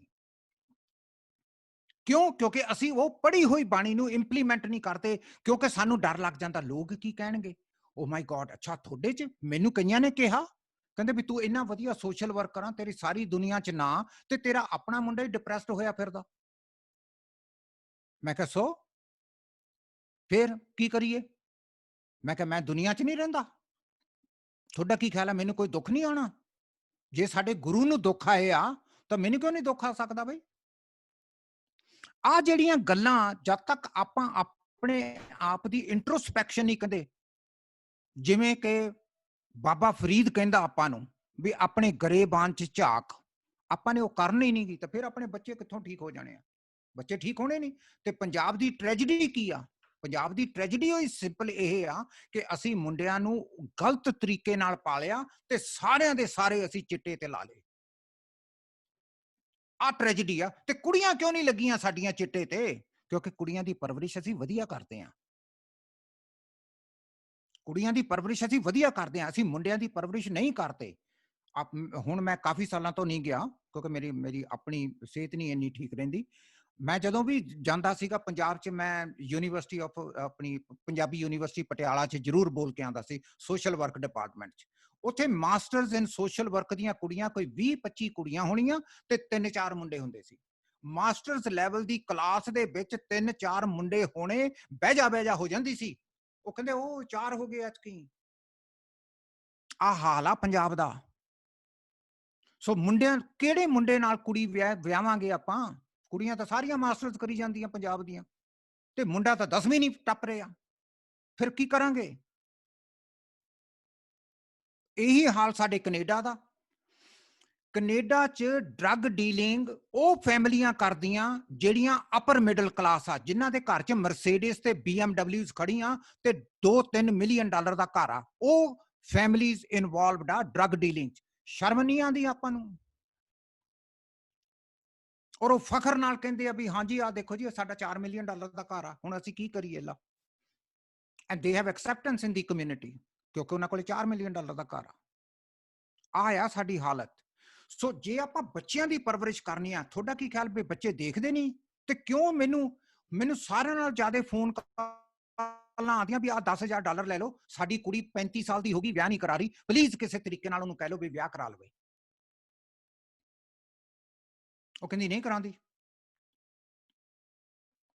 ਲੋਕ ਪੈਸੇ ਚੱਕੀ ਫਿਰਦੇ ਆ, ਕਿਉਂ? ਕਿਉਂਕਿ ਪਰਵਰਿਸ਼ ਨਹੀਂ ਕੀਤੀ ਅਸੀਂ। ਜਦੋਂ ਸਾਡਾ ਟਾਈਮ ਸੀਗਾ ਕੁੜੀ ਦੇ ਨਾਲ ਬੈਠ ਕੇ ਗੱਲ ਕਰਨ ਦਾ ਵੀ ਧੀਏ ਐਂ ਕਰਨਾ, ਉਦੋਂ ਤਾਂ ਸਾਡੇ ਕੋਲ ਟਾਈਮ ਨਹੀਂ ਸੀ, ਉਹ ਤਾਂ ਅਸੀਂ ਆਪਣਾ ਬਿਜ਼ਨਸ ਬਣਾ ਰਹੇ ਸੀ। And that's why these kind of things happen. Anyway, let's look at it from ਆਪਾਂ ਨੂੰ ਕਿਹੜੀ ਚੀਜ਼ ਰੋਕਦੀ ਆ? ਰੋਕਦੀ ਕਿਹੜੀ ਆ? ਆਪਾਂ ਮੁਸ਼ਕਲ ਨੂੰ ਮੰਨਦੇ ਨਹੀਂ ਗੇ। ਸਾਡੀ ਮੁਸ਼ਕਲ ਨੂੰ ਡਿਫਾਈਨ ਕਰਨਾ ਬੜਾ, ਫਿਰ ਸਾਨੂੰ ਸ਼ਰਮ ਆਉਂਦੀ ਆ, ਫਿਰ ਸਾਨੂੰ ਗਿਲਾਨੀ ਹੁੰਦੀ ਆ। ਆ ਗੁਰੂ ਸਾਹਿਬ ਨੇ, ਜੇ ਤੁਸੀਂ ਮੈਨੂੰ ਹੁਣ ਸ਼ਲੋਕ ਨਹੀਂ ਚੇਤੇ ਆਣਾ, ਗੁਰੂ ਸਾਹਿਬ ਨੇ ਬੜੀ ਜਾਨੀ ਜ਼ਬਰਦਸਤ ਤਰੀਕੇ ਨਾਲ ਸਿੱਖਾਂ ਨੂੰ ਸਮਝਾਇਆ ਕਿ ਜ਼ਿੰਦਗੀ 'ਚ ਜੇ ਤੇਰੇ ਕੋਲੇ ਜਦੋਂ ਤੂੰ ਬੋਲਦਾ ਔਰ ਤੂੰ ਦੋ ਚੀਜ਼ਾਂ ਕਰਦਾ, ਇੱਕ ਇਲਜ਼ਾਮ ਲਗਾਣਾ, ਰਾਈਟ, ਤੇ ਜਾਂ ਤੂੰ ਸ਼ਿਕਾਇਤ ਕਰਦਾ, ਤੇਰੀ ਮੁਸ਼ਕਲ ਕਦੇ ਹੱਲ ਨਹੀਂ ਹੋਣੀ। ਮੈਂ ਤੁਹਾਨੂੰ ਹੁਣ ਐਗਜ਼ਾਮਪਲ ਦੇ ਕੇ ਸਮਝਾਣਾ ਕਿ ਮੈਨੂੰ ਕਿੰਨਾ ਟਾਈਮ ਲੱਗਿਆ ਇਸ ਚੀਜ਼ ਨੂੰ ਸਮਝਣ ਨੂੰ ਗੁਰੂ ਸਾਹਿਬ ਦੇ, ਕਿ ਇਹ ਬਲੇਮ ਐਂਡ ਕੰਪਲੇਨ ਕਿਉਂ ਇੰਪੋਰਟੈਂਟ ਆ। ਉਹ ਇਸ ਕਰਕੇ ਇੰਪੋਰਟੈਂਟ ਆ ਕਿ ਜੇ ਮੈਂ ਇਹ ਕਹੀ ਜਾਵਾਂ, ਜਿਵੇਂ ਕਿ ਆਮ ਤੌਰ ਤੇ ਮੈਨੂੰ ਫੋਨ ਆਉਂਦੇ ਆ, ਸਾਡਾ ਜੀ 8 ਸਾਲ ਦਾ ਬੱਚਾ ਟੀਵੀ ਦੇਖਣੋਂ ਨਹੀਂ ਹਟਦਾ। ਮੈਂ ਕਿਹਾ ਜੀ ਅੱਛਾ। ਮੈਂ ਕਿਹਾ ਫਿਰ ਤੁਸੀਂ ਉਹਨੂੰ ਅਸੀਂ ਜੀ ਬਹੁਤ ਸਮਝਾਇਆ, 1-2 ਦਿਨ ਮੰਨਦਾ, ਤੀਜੇ ਦਿਨ ਮੁੜ ਕੇ ਫਿਰ ਟੀਵੀ ਤੇ ਬਹਿ ਜਾਂਦਾ। ਫਿਰ ਜਦ ਤੱਕ ਅਸੀਂ ਟੀਵੀ ਬੰਦ ਨਹੀਂ ਕਰਦੇ ਫਿਰ ਕਲੇਸ਼ ਕਰਦਾ, ਰੋਂਦਾ, ਕਰਲਾਂਦਾ। ਤੇ ਮੈਂ ਕਿਹਾ ਜੀ ਹੋਰ ਤੁਸੀਂ ਕੀ ਕੀਤਾ? ਨਹੀਂ ਜੀ ਅਸੀਂ ਤਾਂ ਬਸ ਉਹਨੂੰ ਬਹੁਤ ਸਮਝਾਇਆ, ਹੁਣ ਤਾਂ ਆਖਰ ਅਸੀਂ ਹੁਣ ਤੁਹਾਡੇ ਕੋਲੇ ਲਿਆਏ ਆ, ਤੁਸੀਂ ਦੱਸੋ ਤੁਹਾਡੀ ਫੀਸ ਕਿੰਨੀ ਆ ਇਹਨੂੰ ਠੀਕ ਕਰਨ ਦੀ। ਮੈਂ ਕਿਹਾ ਵੀ ਮੁੰਡੇ ਨਾਲ ਤਾਂ ਮੈਂ ਤੁਹਾਡੇ ਬਾਅਦ ਚ ਗੱਲ ਕਰੂੰਗਾ, ਪਹਿਲਾਂ ਤੁਸੀਂ ਕਲਾਸਾਂ ਲਾਓ ਮੇਰੇ ਕੋਲੇ। ਕਹਿੰਦੇ ਨਹੀਂ ਜੀ ਸਾਨੂੰ ਤਾਂ ਕੋਈ ਪ੍ਰੋਬਲਮ ਨਹੀਂ ਗੀ। ਮੈਂ ਕਿਹਾ ਨਹੀਂ ਤੁਹਾਨੂੰ ਪ੍ਰੋਬਲਮ ਹੈਗੀ ਆ। ਤੁਸੀਂ ਮੁੰਡੇ ਨੂੰ ਵਿਗਾੜਿਆ, ਤੁਹਾਡੇ ਘਰੋਂ ਜੰਮਿਆ, ਵੱਡਾ ਹੋਇਆ, ਕਹਿਣਾ ਤੁਹਾਡਾ ਮੰਨਦਾ ਨਹੀਂ, ਇਹਦਾ ਮਤਲਬ ਤੁਹਾਡੀ ਪ੍ਰੋਬਲਮ ਆ, ਮੁੰਡੇ ਦੀ ਤਾਂ ਪ੍ਰੋਬਲਮ ਹੀ ਹੈ ਨਹੀਂ ਗੀ। ਉਹ ਮੇਰੇ ਨਾਲ ਲੜ ਪੈਂਦੇ ਆ। ਉਹ ਕਹਿੰਦੇ ਨਹੀਂ ਤੁਸੀਂ ਗੱਲ ਨਹੀਂ ਸਮਝੇ ਬਲਦੇਵ ਜੀ, ਸਾਡੇ ਮੁੰਡੇ ਨੂੰ ਪ੍ਰੋਬਲਮ ਆ, ਸਾਨੂੰ ਕੋਈ ਪ੍ਰੋਬਲਮ ਨਹੀਂ। ਮੈਂ ਕਹਿੰਦਾ ਤੁਹਾਡੀ ਪ੍ਰੋਬਲਮ ਹੀ ਤੁਹਾਡੀ ਆ, ਮੁੰਡੇ ਦੀ ਤਾਂ ਪ੍ਰੋਬਲਮ ਹੀ ਹੈ ਨਹੀਂ ਗੀ। ਆ ਸਾਡੀ ਹੈਗੀ ਆ, ਕਿਉਂਕਿ ਉਹਨਾਂ ਨੂੰ ਆਦਤ ਪਈ ਹੋਈ ਆ ਬਲੇਮ ਐਂਡ ਕੰਪਲੇਨ ਕਰਨ ਦੀ ਮੁੰਡੇ ਨੂੰ। ਮੁੰਡਾ ਨਹੀਂ ਸਾਡਾ ਲਿਸਨ ਕਰਦਾ, ਮੁੰਡਾ ਨਹੀਂ ਸਾਡਾ ਬਹਿੰਦਾ, ਮੁੰਡਾ ਨਹੀਂ ਕਹਿਣੇ ਮੰਨਦਾ, ਮੁੰਡੇ ਨੂੰ ਅਸੀਂ ਸਮਝਾ ਕੇ ਥੱਕ ਗਏ ਆ, ਇਹ ਕੱਖ ਜੋਗਾ ਨਹੀਂਗਾ, ਫਲਾਨਾ ਨਹੀਂ, ਤਿਮਕਾ ਨਹੀਂ। ਸੋ ਜਾਂ ਉਹ ਬਲੇਮ ਕਰਦੇ ਆ ਜਾਂ ਉਹ ਕੰਪਲੇਨ ਕਰਦੇ ਆ। ਅੱਛਾ ਹੁਣ ਮੈਂ ਤੁਹਾਨੂੰ ਇੱਕ ਕੰਮ ਦਿੰਨਾ, ਹੋਮਵਰਕ ਦਿੰਨਾ। ਤੁਸੀਂ ਆਪਣੀ ਜ਼ਿੰਦਗੀ 'ਚ ਜਦੋਂ ਤੁਸੀਂ ਆਪਣੇ ਰਿਸ਼ਤੇਦਾਰਾਂ ਨਾਲ, ਦੋਸਤਾਂ ਨਾਲ, ਮਿੱਤਰਾਂ ਨਾਲ, ਹਸਬੈਂਡ ਨੇ ਵਾਈਫ ਨੂੰ, ਵਾਈਫ ਨੇ ਹਸਬੈਂਡ ਨੂੰ, ਜਦੋਂ ਵੀ ਤੁਸੀਂ ਫੋਨ ਕਰਨਾ, ਤੁਸੀਂ ਆਪਣੀ ਕਮਿਊਨੀਕੇਸ਼ਨ ਦੇ ਵਿੱਚ ਆ ਬਲੇਮ ਤੇ ਕੰਪਲੇਨ ਕੱਢ ਦੋ। ਤੁਹਾਡੀ ਗੱਲ ਹੀ ਨਹੀਂ ਹੋਇਆ ਕਰਨੀ ਕਿਸੇ ਨਾਲ। ਆਸਟ੍ਰੇਲੀਆ ਮਾੜਾ ਹੋ ਗਿਆ, ਆਸਟ੍ਰੇਲੀਆ 'ਚ ਗਰਮੀ ਬਹੁਤ ਪੈਂਦੀ ਆ, ਆਸਟ੍ਰੇਲੀਆ ਕਲਾਈਮੇਟ ਤੇ ਨਹੀਂ ਧਿਆਨ ਦਿੰਦਾ, ਆਸਟ੍ਰੇਲੀਆ 'ਚ ਕੋਵਿਡ ਬਹੁਤ ਆ, ਅੱਗੇ ਬਹੁਤ ਚੰਗਾ ਸੀਗਾ, ਹੁਣ ਦੇਖ ਲਾ ਜੌਬਾਂ ਨਹੀਂ ਮਿਲਦੀਆਂ, ਹੁਣ ਮਾੜਾ ਹੋ ਗਿਆ। ਇਹ ਵੀ ਕੰਪਲੇਨ ਆ, ਇਹ ਵੀ ਗੁਰੂ ਸਾਹਿਬ ਕਹਿੰਦੇ ਕੰਪਲੇਨ ਨਹੀਂ ਕਰੀਦੀ। ਉਹ ਫਲਾਨਾ ਬੰਦਾ ਆਇਆ, ਆ ਕੇ ਦੇਖ ਲਾ ਉਹਨੇ ਘਰ ਵੀ ਲੈ ਲਿਆ, ਪਤਾ ਨਹੀਂ ਕਿਵੇਂ ਇਹ ਲੋਕ ਘਰ ਬਣਾਈ ਜਾਂਦੇ ਆ, ਸਾਨੂੰ ਤਾਂ ਕਮਲਿਆਂ ਨੂੰ, ਅਸੀਂ ਤਾਂ 10 ਸਾਲ ਹੋ ਗਏ, ਅਸੀਂ ਤਾਂ ਅਜੇ ਉੱਥੇ ਹੀ ਬੈਠੇ ਆ। ਇਹ ਗੁਰੂ ਸਾਹਿਬ ਕਰਨ ਨਹੀਂ ਦਿੰਦੇ। ਉਹ ਕਹਿੰਦੇ ਆ ਵੀ ਬਲੇਮ ਤੇ ਕੰਪਲੇਨ ਇਹ ਦੋ ਚੀਜ਼ਾਂ ਨਹੀਂ ਕਰਨੀਆਂ। ਹੁਣ ਮੈਂ ਕਹਿੰਦਾ ਤੁਸੀਂ ਟੈਸਟ ਕਰਕੇ ਦੇਖੋ ਆਪਣੇ ਆਪ ਨੂੰ। ਤੁਸੀਂ ਜਦੋਂ ਵੀ ਕੋਈ ਗੱਲ ਕਰਦੇ ਆ, ਤੁਸੀਂ ਦੇਖੋ ਵੀ ਆ ਮੈਂ ਹੁਣ 5-10 ਮਿੰਟ ਗੱਲ ਕੀਤੀ ਆ, ਮੈਂ ਕੋਈ ਕੰਪਲੇਨ ਤਾਂ ਨਹੀਂ ਕਰਤੀ ਕਿਸੇ ਦੀ। ਮੈਂ ਆਪਣੇ ਹਸਬੈਂਡ ਦੀ, ਜਾਂ ਹਸਬੈਂਡ ਨੇ ਆਪਣੀ ਵਾਈਫ ਦੀ, ਜਾਂ ਮੈਂ ਬੱਚਿਆਂ ਦੀ, ਜਾਂ ਮੈਂ ਆਪਣੇ ਟੀਚਰ ਦੀ, ਜਾਂ ਮੈਂ ਕੰਮ ਤੇ ਵਰਕਰ ਦੀ, ਜਾਂ ਮੈਂ ਆਸਟ੍ਰੇਲੀਆ ਦੇ ਵੈਦਰ ਦੀ, ਜਾਂ ਮੈਂ ਗਵਰਨਮੈਂਟ ਦੀ। ਮੈਂ ਕੋਈ ਕੰਪਲੇਨ ਤੇ ਬਲੇਮ ਤਾਂ ਨਹੀਂ ਕਰੀ ਜਾਂਦਾ। ਅਗਰ ਹੈਗਾ ਤਾਂ ਤੁਸੀਂ ਉਹਨੂੰ ਕਨਵਰਟ ਕਰ ਦਿਓ। ਫਿਰ ਉਸ ਮਾਂ ਨੂੰ ਮੈਂ ਕਿਹਾ ਜਿਹਦਾ ਮੁੰਡਾ ਟੈਲੀਵਿਜ਼ਨ ਦੇਖਦਾ ਸੀ, ਮੈਂ ਕਿਹਾ ਤੂੰ ਮੈਨੂੰ ਕਹਿ ਕਿ ਐਜ਼ ਏ ਮਦਰ ਮੈਂ ਕੀ ਕਰਾਂ ਕਿ ਮੇਰਾ ਮੁੰਡਾ ਟੈਲੀਵਿਜ਼ਨ ਨਾ ਦੇਖੇ। ਮੈਂ ਕਿਹਾ ਕਹਿ ਮੈਨੂੰ। ਕਹਿੰਦੀ ਕਿ ਮੈਂ ਐਜ਼ ਏ ਮਦਰ ਕੀ ਕਰਾਂ ਕਿ ਮੇਰਾ ਮੁੰਡਾ ਟੈਲੀਵਿਜ਼ਨ ਨਾ ਦੇਖੇ। ਮੈਂ ਕਿਹਾ ਹੁਣ ਦੱਸ ਕੀ ਕਰਨਾ। ਕਹਿੰਦੀ ਮੈਨੂੰ ਦੱਸੋ ਮੈਂ ਕੀ ਕਰਾਂ। ਮੈਂ ਕਿਹਾ ਉਸ ਬੱਚੇ ਨਾਲ ਬੈਠ ਕੇ ਗੱਲ ਕਰ ਤੇ ਨਾਲੇ ਖੇਡ। ਕਹਿੰਦੀ ਮੇਰੇ ਕੋਲ ਟਾਈਮ ਹੀ ਹੈ ਨਹੀਂਗਾ। ਮੈਂ ਕਿਹਾ ਫਿਰ ਤੇਰਾ ਮੁੰਡਾ ਠੀਕ ਨਹੀਂ ਹੋਣਾ। ਕਹਿੰਦੀ ਤੁਸੀਂ ਕਾਉਂਸਲਰ ਨਹੀਂ ਵਧੀਆ, ਮੈਂ ਕਿਸੇ ਹੋਰ ਕਾਉਂਸਲਰ ਕੋਲੇ ਚੱਲੀ ਆ। ਮੈਂ ਕਿਹਾ ਠੀਕ ਆ ਜੀ, ਸਤਿ ਸ੍ਰੀ ਅਕਾਲ। ਇਹ ਰੀਅਲ ਸਟੋਰੀ ਦੱਸ ਰਿਹਾ ਮੈਂ ਤੁਹਾਨੂੰ, ਰੀਅਲ ਸਟੋਰੀ ਆ ਇਹ। I'm not making things up. I'm just telling you this is true. ਹੁਣ ਤੁਸੀਂ ਮੈਨੂੰ ਦੱਸੋ ਕਿ ਜੇ ਆਪਾਂ ਪ੍ਰੋਬਲਮ ਨੂੰ ਹੱਲ ਕਰਨਾ ਮੈਂ ਕੰਪਲੇਨ ਕਰਕੇ ਛੱਡ ਦਿੰਨਾ ਤਾਂ ਉਹ ਤਾਂ ਕੰਪਲੇਨ ਹੀ ਰਹਿ ਜਾਣੀ ਆ, ਚੇਂਜ ਤਾਂ ਹੋਇਆ ਨਹੀਂ ਕੁਛ। ਕੱਲ ਨੂੰ ਫੇਰ ਕਰੋਗੇ, ਪਰਸੋਂ ਨੂੰ ਫੇਰ ਕਰੋਗੇ, ਸਾਲਾਂ ਵਧੀ ਆਪਣੇ ਕੰਪਲੇਨ ਚੱਲਦੀ ਆ। ਮੈਂ ਤੁਹਾਨੂੰ ਕੰਪਲੇਨ ਦੀ ਗੱਲ ਦੱਸਾਂ, ਮੈਂ ਮੈਰਿਜ ਕਾਉਂਸਲਰ ਵੀ ਆ ਕੈਨੇਡਾ 'ਚ। ਸੋ ਮੈਰਿਜ ਦੀ ਵੀ ਆਉਂਦੀਆਂ। ਸੋ ਇੱਕ ਮਤਲਬ ਕਿ ਮੈਂ ਤੁਹਾਨੂੰ ਹਸਬੈਂਡ ਵਾਈਫ ਦੀ ਉਹ ਆ ਗਏ ਜੀ, ਕਹਿੰਦੇ ਜੀ ਸਾਡੇ ਡਿਵੋਰਸ ਹੋਣ ਲੱਗਿਆ, ਪਲੀਜ਼। ਅਸੀਂ ਕਿਹਾ ਵੀ ਚਲੋ ਤੁਹਾਡੇ ਕੋਲੇ ਆ ਜਾਂਦੇ ਆ, ਦੇਖ ਲੈਂਦੇ ਆ ਜੇ ਸਾਡੀ ਮੈਰਿਜ ਬਚਦੀ ਆ। ਮੈਂ ਕਿਹਾ ਜੀ ਓਕੇ ਚਲੋ। ਮੈਂ ਕਿਹਾ ਤੁਸੀਂ ਦੱਸੋ ਕੀ ਪ੍ਰੋਬਲਮਸ ਕੀ ਆ। ਵਾਈਫ ਹਸਬੈਂਡ ਨੂੰ ਕਹਿੰਦੀ ਵੀ ਤੁਸੀਂ ਦੱਸੋ। ਉਹ ਕਹਿੰਦਾ ਨਹੀਂ ਨਹੀਂ ਨਹੀਂ ਨਹੀਂ ਤੂੰ ਪਹਿਲਾਂ ਦੱਸ। ਉਹ ਕਹਿੰਦੀ ਨਹੀਂ ਮੈਂ ਨਹੀਂ ਪਹਿਲਾਂ ਦੱਸਣਾ। ਉਹ ਕਹਿੰਦੀ ਨਹੀਂ ਤੂੰ ਦੱਸ। ਉਹ ਕਹਿੰਦਾ ਨਹੀਂ ਮੈਂ ਨਹੀਂ ਦੱਸਣਾ। ਉਹ ਕਹਿੰਦੀ ਆਖੇ ਨਹੀਂ, ਆਖੇ ਜੇ ਮੈਂ ਪਹਿਲਾਂ ਬੋਲ ਪਈ ਤੂੰ ਘਰ ਜਾ ਕੇ ਮੇਰੇ ਨਾਲ ਲੜ ਪਏਗਾ ਕਿ ਤੂੰ ਪਹਿਲਾਂ ਕਿਉਂ ਬੋਲਣੀ ਆ। ਉਹ ਕਹਿੰਦਾ ਫਿਰ ਜੇ ਮੈਂ ਪਹਿਲਾਂ ਬੋਲੂੰਗਾ ਤਾਂ ਤੂੰ ਘਰ ਜਾ ਕੇ ਲੜ ਪਏਗੀ ਕਿ ਤੂੰ ਪਹਿਲਾਂ ਕਿਵੇਂ ਬੋਲੇਂਗੀ। ਮੈਂ ਕਿਹਾ ਵੀ ਐਂ ਕਰੋ, ਮੈਂ ਟੌਸ ਕਰ ਦਿੰਨਾ ਤੇ ਜਿਹਦਾ ਹੈਡ ਆ ਗਿਆ ਉਹ ਤੁਸੀਂ ਬੋਲ ਦਿਓ, ਜੇ ਟੇਲ ਆ ਗਿਆ ਤਾਂ ਤੁਸੀਂ ਬੋਲ ਦਿਓ। ਇਹ ਮਨਜ਼ੂਰ ਆ? ਕਹਿੰਦੇ ਹਾਂਜੀ ਆਹ ਮਨਜ਼ੂਰ ਆ। ਬੋਲ ਪਏ, ਸ਼ੁਰੂ ਹੋ ਗਈ ਜੀ। ਉਹ ਕਹਿੰਦੀ ਜੀ ਇਹ ਗੱਲ ਬੜੀ ਲੰਬੀ ਆ, ਤੁਹਾਨੂੰ 3 ਘੰਟੇ ਚਾਹੀਦੇ ਆ। ਮੈਂ ਕਿਹਾ ਕੋਈ ਨਹੀਂ, ਆਪਣੇ ਕੋਲੇ 3 ਘੰਟੇ ਹੈਗੇ, ਤੁਸੀਂ ਸ਼ੁਰੂ ਤਾਂ ਕਰੋ। ਕਹਿੰਦੀ ਜੀ ਮੈਂ ਸ਼ੁਰੂ ਕਰਨ ਲੱਗੀ ਆ ਅੱਜ ਤੋਂ 25 ਸਾਲ ਪਹਿਲਾਂ। ਮੈਂ ਕਿਹਾ ਹਾਂਜੀ 25 ਸਾਲ ਚ ਪਹਿਲਾਂ ਕੀ ਹੋ ਗਿਆ। ਕਹਿੰਦਾ ਜਿਸ ਦਿਨ ਮੈਂ ਇਹਨਾਂ ਦੇ ਘਰ ਵਿਆਹ ਕੇ ਆਈ ਸੀ। ਮੈਂ ਕਿਹਾ ਓਕੇ ਫੇਰ ਕੀ ਹੋਇਆ। ਕਹਿੰਦੀ ਵਾਖੇ ਮੇਰੀ ਸੱਸ ਨੇ ਮੈਨੂੰ 5 ਰੁਪਏ ਸਗਨ ਦੇ ਪਾਏ। ਕਹਿੰਦੀ ਉਸ ਦਿਨ ਤੋਂ ਮੇਰਾ ਜੀ ਖੱਟਾ ਹੋ ਗਿਆ ਵੀ ਇਹ ਕਿਹੋ ਜੀ ਸੱਸ ਆ ਜਿਹੜੀ ਮੈਨੂੰ 5 ਰੁਪਏ ਸਗਨ ਦੇ ਦਿੰਦੀ ਆ। ਲਓ ਜੀ ਉਹਨੇ ਸ਼ੁਰੂ ਕਰਤੀ ਆਪਣੀ। ਮੈਂ ਕਿਹਾ ਵੀ ਉਹ ਛੱਡ ਦੋ। ਕਹਿੰਦੀ ਨਹੀਂ ਨਹੀਂ ਨਹੀਂ ਨਹੀਂ, ਕਹਿੰਦੀ ਇਹ ਕਿਵੇਂ ਹੋ ਸਕਦਾ ਮੈਂ ਛੱਡਦਾ। ਛੱਡਣੀ ਥੋੜੀ ਆ ਕਹਿੰਦੀ ਗੱਲ। 25 ਸਾਲ ਦੀ 5 ਰੁਪਏ ਲਈ ਫਿਰਦੀ ਆ। ਉਹ ਕਹਿੰਦਾ ਹੁਣ ਮੈਂ ਤੈਨੂੰ 200 ਦੇ ਦਿੰਨਾ, ਡਾਲਰ ਦੇ ਦਿੰਨਾ, $1000 ਦੇ ਦਿੰਨਾ, 10,000। ਕਹਿੰਦੀ ਨਾ ਨਾ ਨਾ ਨਾ ਨਾ, ਕਹਿੰਦੀ ਨੋ ਨੋ ਨੋ ਨੋ ਨੋ। ਉਹ ਕਹਿੰਦੀ ਉਹਦੀ ਹਿੰਮਤ ਕਿਵੇਂ ਪਈ ਮੈਨੂੰ 5 ਰੁਪਏ ਸਗਨ ਪਾਉਣ ਦੀ। ਮੈਨੂੰ ਉਹ ਆਦਮੀ ਦੇਖ ਕੇ ਮੇਰੇ ਕਨੀ ਕਹਿੰਦਾ ਹੁਣ ਇਹਦਾ ਕੀ ਇਲਾਜ ਆ। ਮੈਂ ਕਿਹਾ ਕੋਈ ਨਹੀਂ, ਮੈਂ ਕਿਹਾ ਤੂੰ ਕੋਈ ਨਹੀਂ, ਮੈਂ ਕਿਹਾ ਗੱਲ ਕਰਨ ਦਿਓ। ਸਾਡਾ ਜਿਹੜਾ ਕੰਪਲੇਨ ਕਰਨ ਦਾ ਨਾ ਜਿਹੜਾ ਮਾਦਾ ਉਹ ਇੰਨਾ ਪਾਵਰਫੁਲ ਆ ਸਾਡੇ ਕਲਚਰ 'ਚ। ਇਲਜ਼ਾਮ ਲਗਾਉਣਾ ਸਾਡੇ ਤੇ ਇੰਨੇ ਪਾਵਰਫੁਲ ਆ ਕਿ ਸਾਡੇ ਜਿਹੜੀਆਂ ਧਾਰਮਿਕ, ਜਦੋਂ ਤੁਸੀਂ ਕਿਸੇ ਨੂੰ ਬਹਿਸ ਕਰਦੇ ਦੇਖਦੇ ਹੋ, ਕੋਈ ਵਿਊ ਪੁਆਇੰਟ ਧਾਰਮਿਕ ਤੇ ਦੇਣਾ, ਤਾਂ ਲੋਕ ਤਾਂ ਧਰਮ ਤੇ ਉੱਤੇ ਬੋਲਣਾ ਹੀ ਛੱਡਣ ਲੱਗੇ ਆ। ਕਿਉਂਕਿ ਜਦੋਂ ਵੀ ਤੁਸੀਂ ਕੋਈ ਚੀਜ਼ ਕਰੋਗੇ ਬਸ ਉਦੋਂ ਹੀ ਤੁਸੀਂ ਦੇਖੋਗੇ ਕਿ ਬਲੇਮ ਤੇ ਕੰਪਲੇਨ ਤੇ ਤੁਹਾਡੇ ਤੇ ਮਾਰ ਕੇ ਕਿਚੜ ਉਛਾਲਿਆ ਜਾਊਗਾ, ਬੁਰੀ ਹਾਲਤ ਕਰ ਦੇਣਗੇ ਤੁਹਾਡੇ। ਸੋ ਇਸ ਕਰਕੇ ਆ ਨਹੀਂ ਕਰਨਾ। ਤੁਸੀਂ ਬਲੇਮ ਐਂਡ ਕੰਪਲੇਨ ਨਹੀਂ ਕਰ ਸਕਦੇ। ਤੁਹਾਡੀ ਕੋਈ ਕਰਮਾਂ ਕੁਰਮ ਦੇ ਨਾਲ ਰਿਲੇਟਡ ਨਹੀਂ, ਕੋਈ ਪਿਛਲੇ ਜਨਮ ਦੇ ਪਾਪ ਨਹੀਂ ਕਿ ਤੁਹਾਡੇ ਬੱਚੇ ਨੇ ਆ ਕੀਤਾ। ਤੁਹਾਡੀਆਂ ਪ੍ਰੋਬਲਮਸ ਆ, ਤੁਸੀਂ ਟਾਈਮ ਨਹੀਂ ਦਿੰਦੇ ਤੇ ਤਾਂ ਕਰਕੇ ਤੁਹਾਡਾ ਬੱਚਾ ਖਰਾਬ ਆ। Involvement of family and friends, ਤੁਸੀਂ ਬਾਹਲੇ ਆਪਣੇ ਦੋਸਤਾਂ ਨੂੰ ਤੇ ਫੈਮਿਲੀ ਨੂੰ ਨਾ ਪੁੱਛੋ, ਪ੍ਰੋਫੈਸ਼ਨਲ ਕੋਲੇ ਜਾਓ ਤਾਂ ਕਿ ਤੁਹਾਡੀ ਪ੍ਰੋਬਲਮ ਸੋਲਵ ਹੋ ਜੇ। ਤੇ ਇੱਕ ਵੇਟ ਨਹੀਂ ਕਰਨੀ ਵੀ ਕੋਈ ਨਹੀਂ ਕੱਲ ਨੂੰ ਹੋ ਜੂ ਠੀਕ, ਪਰਸੋਂ ਨੂੰ ਹੋ ਜੂ, ਕਿਉਂਕਿ ਉਹ ਫਿਰ ਪ੍ਰੋਬਲਮ ਹੋਰ ਵੱਧਦੀ ਜਾਂਦੀ ਆ। ਇਹਦੇ 'ਚ ਆਪਾਂ ਨੇ ਤਕਰੀਬਨ ਮੇਰਾ ਖਿਆਲ 'ਚ ਕਰ ਲਿਆ ਵੀ ਕਿਸ ਤਰੀਕੇ ਨਾਲ ਇਹ ਤਿੰਨਾਂ ਚੀਜ਼ਾਂ ਦਾ ਆਪਸ ਵਿੱਚ ਹੈਗਾ ਮੇਲ ਜੋਲ ਆ, ਸਕੂਲਾਂ ਦਾ, ਸਟੂਡੈਂਟ ਦਾ ਤੇ ਪਰਿਵਾਰ ਦਾ। ਲੇਕਿਨ ਪਰਿਵਾਰ ਸਾਡਾ ਸਕੂਲਾਂ ਦੇ ਨਾਲ ਨਹੀਂ ਤਾਲੁਕਾਤ ਰੱਖਦਾ, ਕਿਉਂਕਿ ਸਕੂਲ ਤੁਹਾਨੂੰ ਜਾਣਾ ਪੈਂਦਾ, ਟੀਚਰ ਨਾਲ ਤੁਹਾਨੂੰ ਗੱਲਬਾਤ ਕਰਨੀ ਪੈਂਦੀ ਆ। ਤੁਸੀਂ ਵੋਲੰਟੀਅਰ ਵਰਕ ਸਕੂਲ 'ਚ ਕਰ ਸਕਦੇ ਹੋ। ਤੁਸੀਂ ਅਗਰ ਘਰੋਂ ਜਾਣੀ ਮੇਰੀ ਵਾਈਫ ਆਪਣੇ ਛੋਟੇ ਬੱਚਿਆਂ ਨਾਲ ਸਕੂਲ ਦੀ ਟੀਚਰ ਰਿਕੁਐਸਟ ਕਰਦੀ ਸੀ ਵੀ ਜੇ ਕੋਈ ਪੇਰੈਂਟ ਆ ਸਕਦਾ ਤਾਂ she use to go on a bus take care of the children ਜਦੋਂ ਉਹ ਟ੍ਰਿਪ ਤੇ ਜਾਂਦੇ ਸੀ। ਇਸ ਤਰ੍ਹਾਂ ਕਰਕੇ ਆਪਣੀ ਇਨਵੋਲਵਮੈਂਟ ਨਹੀਂ ਕਰਦੇ ਸਕੂਲਾਂ ਦੇ ਨਾਲ, ਤੇ ਇਹ ਬਹੁਤ ਸੋਹਣਾ। ਕਿਉਂਕਿ ਜਦੋਂ ਤੁਸੀਂ ਤੁਹਾਨੂੰ ਟੀਚਰ ਜਾਣ ਜਾਂਦਾ ਵੀ ਇਹ ਫਲਾਣੇ ਬੱਚੇ ਦੀ ਮਾਂ ਜਾਂ ਫਲਾਣੇ ਬੱਚੇ ਦਾ ਡੈਡ ਆ, ਤੇ ਉਹ ਐਕਸਟਰਾ ਨਿਗਾਹ ਰੱਖਣੀ ਸ਼ੁਰੂ ਕਰ ਦਿੰਦੇ ਆ ਬੱਚੇ ਤੇ ਉਹਨੂੰ ਜ਼ਿਆਦਾ ਗਾਈਡ ਕਰਦੇ ਆ।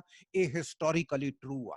ਸੋ ਮੇਰੀ ਇਹ ਰਿਕਮੈਂਡੇਸ਼ਨ ਆ ਕਿ ਤੁਸੀਂ ਆਪਣੇ ਬੱਚੇ ਦੇ ਸਕੂਲ 'ਚ ਜਿੰਨਾ ਕੁ ਵੀ, ਚਾਹੇ ਮਹੀਨੇ 'ਚ 1 ਘੰਟਾ ਵੀ ਦੇ ਸਕਦੇ ਹੋ, ਤੁਸੀਂ ਜਾ ਕੇ 1 ਘੰਟਾ ਦਿਓ, ਜਾਓ ਜ਼ਰੂਰ ਸਕੂਲ 'ਚ ਜਾਓ, ਗੱਲਬਾਤ ਕਰੋ, ਉੱਥੇ ਹੈਲਪ ਕਰੋ। ਉਹਨਾਂ ਨੂੰ ਫੰਡ ਰੇਜ਼ਿੰਗ ਕਰਨੀ ਪੈਂਦੀ ਹੈ। ਸਾਡੇ ਇੱਥੇ ਕੈਨੇਡਾ 'ਚ ਤਾਂ ਫੰਡ ਰੇਜ਼ਿੰਗ ਕਰਦੇ ਆ, ਕਈ ਵਾਰੀ ਕੰਪਿਊਟਰ ਹੁੰਦੇ ਆ ਉਹਨਾਂ ਨੂੰ ਲੈ ਕੇ ਦੇਣਾ ਹੁੰਦਾ, ਕਈ ਵਾਰੀ ਗਰੀਬ ਬੱਚੇ ਨੂੰ ਬ੍ਰੇਕਫਾਸਟ ਨਹੀਂ ਮਿਲਦਾ ਤਾਂ ਉਹਨਾਂ ਦੇ ਤੁਸੀਂ ਬ੍ਰੇਕਫਾਸਟ ਬਣਾ ਸਕਦੇ ਹੋ। ਸੋ ਕਾਫੀ ਕਿਸਮ ਦੀਆਂ ਆਪਾਂ ਚੀਜ਼ਾਂ ਕਰ ਸਕਦੇ ਹਾਂ।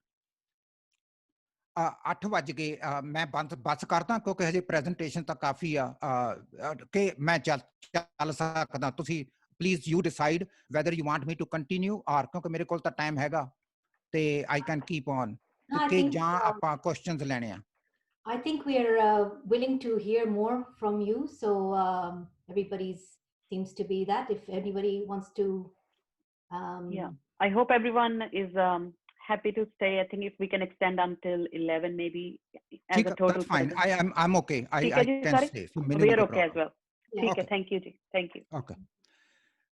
ਸੋ ਆ ਜਿਹੜੀ ਨਵੀਂ ਆ ਇਹਨੂੰ ਥੋੜਾ ਜਿਹਾ ਪਲੀਜ਼ ਧਿਆਨ ਨਾਲ ਤੁਸੀਂ ਆਪਣਾ ਕਿਤੇ ਨੋਟ ਨਾਟ ਬਣਾ ਲਓ।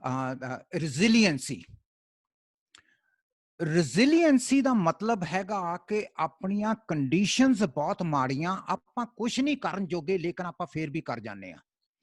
ਤੁਸੀਂ ਦੇਖਿਆ ਹੋਣਾ YouTube ਤੇ ਵੀ ਕਿ ਇੱਕ ਰਿਕਸ਼ੇ ਵਾਲੇ ਦਾ ਮੁੰਡਾ IAS ਆਫੀਸਰ ਬਣ ਗਿਆ। ਚੰਡੀਗੜ੍ਹ 'ਚ ਇੱਕ ਚਪੜਾਸੀ ਦੀ ਕੁੜੀ ਜੱਜ ਲੱਗ ਗਈ। ਇਹਦਾ ਮਤਲਬ ਹੈਗਾ ਕਿ ਕੁਝ ਬੱਚੇ, ਕੁਝ ਇੰਡੀਵਿਜੂਅਲਸ ਐਸੇ ਹੁੰਦੇ ਆ ਜਿਹੜੇ ਕਿ ਰੈਜ਼ੀਲੀਐਂਟ ਹੁੰਦੇ ਆ ਤੇ ਮਾੜੀ ਤੋਂ ਮਾੜੀ ਹਾਲਤ 'ਚ ਵਿੱਚ ਵੀ ਉਹ ਉੱਤਰ ਕੇ ਤਾਂ ਨੂੰ ਆ ਜਾਂਦੇ ਆ। ਸੋ ਉਹਦੀਆਂ ਮੈਂ ਤੁਹਾਨੂੰ ਕੁਝ ਉਦਾਹਰਨਾਂ ਦੇ ਦਿੰਦਾ ਤੇ ਉਹ ਕਿਉਂ ਜ਼ਰੂਰੀ ਆ।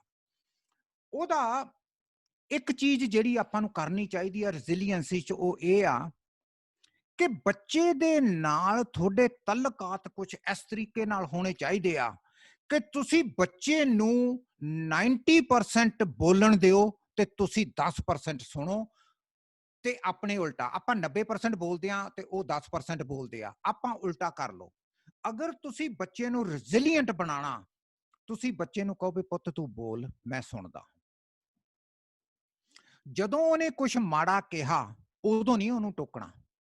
ਬਾਅਦ 'ਚ ਤੁਸੀਂ ਕਿਸੇ ਦਿਨ 2-3 ਦਿਨ ਬਾਅਦ ਬੈਠ ਕੇ ਉਹਨੂੰ ਕਹੋ ਵੀ ਬੇਟੇ ਮੈਂ ਤੇਰੇ ਨਾਲ ਇੱਕ ਗੱਲ ਕਰਨੀ ਚਾਹਨਾ। ਉਹ ਗੱਲ ਇਹ ਆ ਵੀ ਤੁਸੀਂ ਕਹਿੰਦੇ ਸੀਗੇ ਵੀ ਮੈਂ ਇੰਡੀਆ ਨਹੀਂ ਜਾਣਾ ਚਾਹੁੰਦਾ, which is fine. I mean I understand ਕਿ ਇੰਡੀਆ ਜਾਨੀ ਬਹੁਤ ਹੌਟ ਆ, ਡਿਫਰੈਂਟ ਆ, ਪਰ ਲੈਟਸ ਟਾਕ ਅਬਾਊਟ ਦਿਸ ਕਿ ਜਿਹੜਾ ਟਰੈਵਲ ਆ ਇਟਸੈਲਫ, ਜਦੋਂ ਆਪਾਂ ਕਿਸੇ ਕੰਟਰੀ 'ਚ ਟਰੈਵਲ ਕਰਦੇ ਆ ਤਾਂ ਆਪਾਂ ਨੂੰ ਸਿੱਖਣ ਨੂੰ ਕੀ ਕੁਝ ਮਿਲਦਾ। Why travelling is so important. ਤੁਹਾਨੂੰ ਪਤਾ ਬੇਟੇ ਵੀ ਆਪਣੇ ਗੁਰੂ ਨਾਨਕ ਦੇਵ ਜੀ ਨੇ ਕਈ ਸਾਲ ਟਰੈਵਲ ਕੀਤਾ ਜ਼ਿੰਦਗੀ 'ਚ। ਇਹ ਬਹੁਤ ਇੰਪੋਰਟੈਂਟ ਆ। ਆਪਣੇ ਟਰੈਵਲਿੰਗ ਸਿੱਖ ਨੂੰ ਇਸ ਕਰਕੇ ਕਰਨੀ ਚਾਹੀਦੀ ਆ ਕਿ ਉਹਨੂੰ ਦੂਜੇ ਦੇਸ਼ਾਂ ਦੇ ਕਲਚਰ, ਉਹਨਾਂ ਦੀ ਲੈਂਗੁਏਜ, ਉਹਨਾਂ ਦੇ ਵਿਵਹਾਰ, ਉਹਨਾਂ ਦੀਆਂ ਕਦਰਾਂ ਕੀਮਤਾਂ, ਉਹਨਾਂ ਦੀਆਂ ਨੋਰਮਸ, ਉਹਨਾਂ ਦੇ ਟ੍ਰੈਡੀਸ਼ਨਸ ਦਾ ਪਤਾ ਲੱਗਦਾ। ਉਹ ਆਪਣੇ ਆਪ ਨੂੰ ਉਹਨਾਂ ਦੇ ਨਾਲ, ਆਪਣੀਆਂ ਟ੍ਰੈਡੀਸ਼ਨਸ ਨੂੰ ਉਹਨਾਂ ਦੀਆਂ ਟ੍ਰੈਡੀਸ਼ਨਸ ਦੇ ਨਾਲ ਕੰਪੇਅਰ ਕਰਦਾ।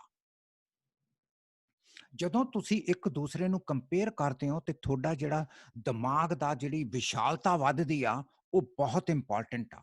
ਅਗਰ ਤੁਹਾਨੂੰ ਆਪਣੇ ਬੱਚਿਆਂ ਨੂੰ ਭੇਜਣ ਦਾ ਮੌਕਾ ਮਿਲੇ ਜਿੱਥੇ ਉਹ ਦੂਸਰੇ ਕੰਟਰੀ 'ਚ ਜਾਣ, ਜਾਂ ਦੂਸਰੇ ਤੁਹਾਡੇ ਜਿਹੜੇ ਵੀ ਪ੍ਰੋਵਿੰਸ ਆ ਜਾਂ ਜੋ ਵੀ ਤੁਸੀਂ ਸਟੇਟ ਕਹਿੰਦੇ ਹੋ ਜਾਂ ਪ੍ਰੋਵਿੰਸ ਕਹਿੰਦੇ ਹੋ, ਉੱਥੇ ਜਾਣ, ਉੱਥੇ ਉਹ ਦੂਜੀ ਫੈਮਿਲੀ 'ਚ ਰਹਿਣ, ਉਹਨਾਂ ਦਾ ਬੱਚਾ ਤੁਹਾਡੇ ਘਰ ਆ ਕੇ ਰਵੇ, ਅਗਰ ਤੁਹਾਨੂੰ ਇਹ ਮੌਕਾ ਮਿਲਦਾ, ਤੁਸੀਂ ਇਹ ਖੁੰਝਣਾ ਨਹੀਂ, ਤੁਸੀਂ ਇਹ ਕਰਨਾ।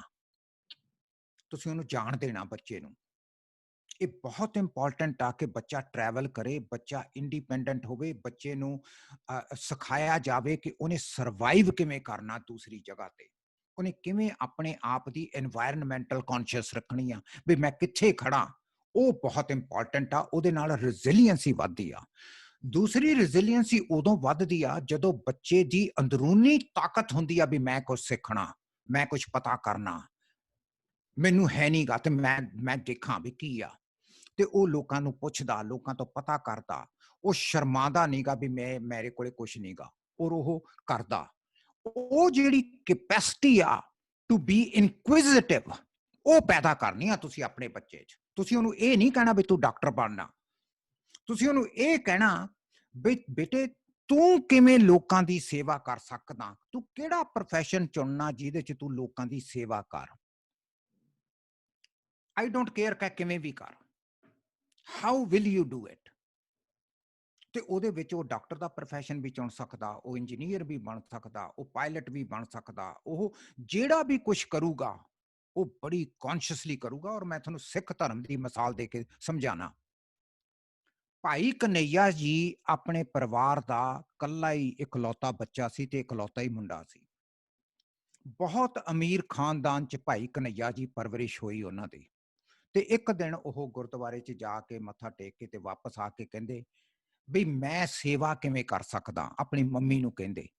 ਉਹ ਕਹਿੰਦੀ ਵੀ ਹੋਰ ਤਾਂ ਉਹਨੂੰ ਕੁਛ ਸੁਝਿਆ ਨਹੀਂ। ਉਹ ਕਹਿੰਦੇ ਵੀ ਤੂੰ ਐਂ ਕਰ, ਆ ਪਾਣੀ ਦੀ ਬਾਲਟੀ ਲੈ ਜਾ, ਉੱਥੇ ਬਾਹਰ ਜਾ ਕੇ ਖੜ ਜਾ ਤੇ ਜਿਹੜਾ ਕੋਈ ਰਾਹੀ ਨਿਕਲੂਗਾ ਉਹਨੂੰ ਪਾਣੀ ਪਿਲਾ ਦੇ। ਉਹ ਕਹਿੰਦਾ ਆਹ ਠੀਕ ਆ। ਉਹਨੇ ਆਪਣੀ ਪਾਣੀ ਦੀ ਬਾਲਟੀ ਚੱਕੀ, ਜਾ ਕੇ ਖੜ ਗਿਆ ਤੇ ਉਹ ਪਾਣੀ ਪਿਲਾਈ ਗਿਆ ਸਾਰਾ ਦਿਨ। ਸ਼ਾਮ ਨੂੰ ਉਹਦਾ ਡੈਡੀ ਘੋੜੇ ਤੇ ਆਇਆ, ਕਿਉਂਕਿ ਉਹ ਅਮੀਰ ਬਹੁਤ ਸੀਗੇ, ਬੜੀ ਜ਼ਮੀਨ ਸੀ ਉਹਨਾਂ ਦੀ ਭਾਈ ਕਨਈਆ ਜੀ ਦੀ। ਉਹਦਾ ਫਾਦਰ ਆਇਆ ਤੇ ਅੰਦਰ ਆ ਕੇ ਉਹ ਮਾਂ ਦੇ ਨਾਲ ਲੜ ਪਿਆ। ਉਹ ਤੂੰ ਕਹਿੰਦੀ ਕਨਈਆ ਜੀ ਨੂੰ ਕੀ ਕੀਤਾ ਹੋਇਆ, ਇਹ ਕੀ ਕਰਦਾ? ਕਹਿੰਦੀ ਇਹ ਸੇਵਾ ਕਰਨੀ ਸਿੱਖਦਾ, ਗੁਰਦੁਆਰੇ ਗਿਆ ਸੀਗਾ, ਉੱਥੇ ਅੱਜ ਵਾਕ ਆਇਆ ਸੀ ਤੇ ਉਹਨਾਂ ਨੇ ਇਹਨੂੰ ਕਿਹਾ ਵੀ ਸੇਵਾ ਕਰਨੀ ਜ਼ਰੂਰੀ ਹੁੰਦੀ ਆ। ਤੇ ਮੈਨੂੰ ਕਹਿੰਦਾ ਵੀ ਮੈਂ ਕੀ ਕਰਾਂ, ਮੈਨੂੰ ਕਹਿੰਦੇ ਹੋਰ ਕੁਝ ਪਤਾ ਨਹੀਂ ਲੱਗਿਆ। ਮੈਂ ਇਹਨੂੰ ਕਿਹਾ ਚੱਲ ਪਾਣੀ ਦੇ ਦੇ। ਤੁਸੀਂ ਇਮੈਜਿਨ ਕਰੋ ਕਿ ਉਹਦੇ ਫਾਦਰ ਨੇ ਬਹੁਤ ਜ਼ੋਰ ਲਾਇਆ ਵੀ ਤੂੰ ਮੇਰਾ ਕੱਲਾ ਵਾਰਿਸ ਹਾਂ, ਤੂੰ ਜ਼ਮੀਨ ਸਾਂਭਣੀ ਆ, ਤੂੰ ਕੁਝ ਪੜ੍ਹ ਲਿਖ ਲਾ, ਤੂੰ ਫਲਾਨਾ ਕਰ ਲਾ। ਉਹਨੇ ਸਾਰੀ ਉਮਰ ਪਾਣੀ ਪਿਲਾਣੋਂ ਨਹੀਂ ਹਟਿਆ। ਔਰ ਉਸ ਨਾਲ ਦਾ ਅਸੀਂ ਸਿੱਖ ਨਹੀਂ ਪੈਦਾ ਕਰ ਸਕੇ ਜਿਹੜਾ ਪਾਣੀ ਪਿਲਾ ਸਕੇ। ਅੱਜ ਤੱਕ ਅਸੀਂ ਇੱਕ ਸਿੱਖ ਨਹੀਂ ਪੈਦਾ ਕਰ ਸਕੇ ਜਿਹੜਾ ਭਾਈ ਕਨਈਆ ਜੀ ਦੀ ਰਿਪਲੇਸਮੈਂਟ ਹੋਵੇ, ਜਿਹਨੂੰ ਅਸੀਂ ਕਹਿ ਸਕਦੇ ਹਾਂ ਵੀ ਉਹਨੇ ਰਿਪਲੇਸ ਕਰਤਾ ਭਾਈ ਕਨਈਆ ਜੀ ਨੂੰ। ਹਜੇ ਵੀ ਅਸੀਂ ਉਹਦੀ ਸ਼ਰਧਾ ਨਾਲ ਭਾਈ ਕਨਈਆ ਜੀ ਦਾ ਨਾਂ ਲੈਂਦੇ ਹਾਂ ਵੀ ਜਿਸ ਸ਼ਿੱਦਤ ਨਾਲ ਉਹਨਾਂ ਨੇ ਬਿਨਾਂ ਭੇਦਭਾਵ ਤੋਂ ਲੋਕਾਂ ਨੂੰ ਪਾਣੀ ਪਿਲਾਇਆ, ਕੋਈ ਉਹੋ ਜਿਹਾ ਬੰਦਾ ਨਹੀਂ ਪੈਦਾ ਹੋ ਸਕਿਆ ਸਿੱਖ ਧਰਮ 'ਚ। ਸੋ ਇਹ ਮਹਾਨਤਾ ਉਹਨਾਂ ਦੀ ਰੈਜ਼ੀਲੀਐਂਸੀ ਦੀ ਆ, ਉਹਨਾਂ ਦੀ ਮਦਰ ਦੀ, ਜਿਹੜੀ ਉਹਨੇ ਡਿਸਪਾਈਟ ਆਲ ਆਡਸ ਔਰ ਅਖੀਰ 'ਚ ਮਰਨ ਤੋਂ ਪਹਿਲਾਂ ਭਾਈ ਕਨਈਆ ਜੀ ਨੇ ਆਪਣੀ ਸਾਰੀ ਪ੍ਰਾਪਰਟੀ ਸਿੱਖ ਪੰਥ ਨੂੰ ਦੇ ਦਿੱਤੀ। ਕਹਿੰਦਾ ਮੈਨੂੰ ਨਹੀਂ ਚਾਹੀਦੀ, ਆ ਚੱਕੋ। ਸੋ ਕਹਿਣ ਤੋਂ ਮੇਰਾ ਭਾਵ ਆ ਜਿਹੜੀ ਰੈਜ਼ੀਲੀਐਂਸ ਆ ਬੱਚੇ ਦੀ, ਆਪਣੀ ਰੈਜ਼ੀਲੀਐਂਸ ਟੂ ਸਰਵਾਈਵ, ਉਹ ਜ਼ਿਆਦਾ ਇੰਪੋਰਟੈਂਟ ਆ ਮਾਂ ਪਿਓ ਦੇ ਪੈਸੇ ਨਾਲੋਂ।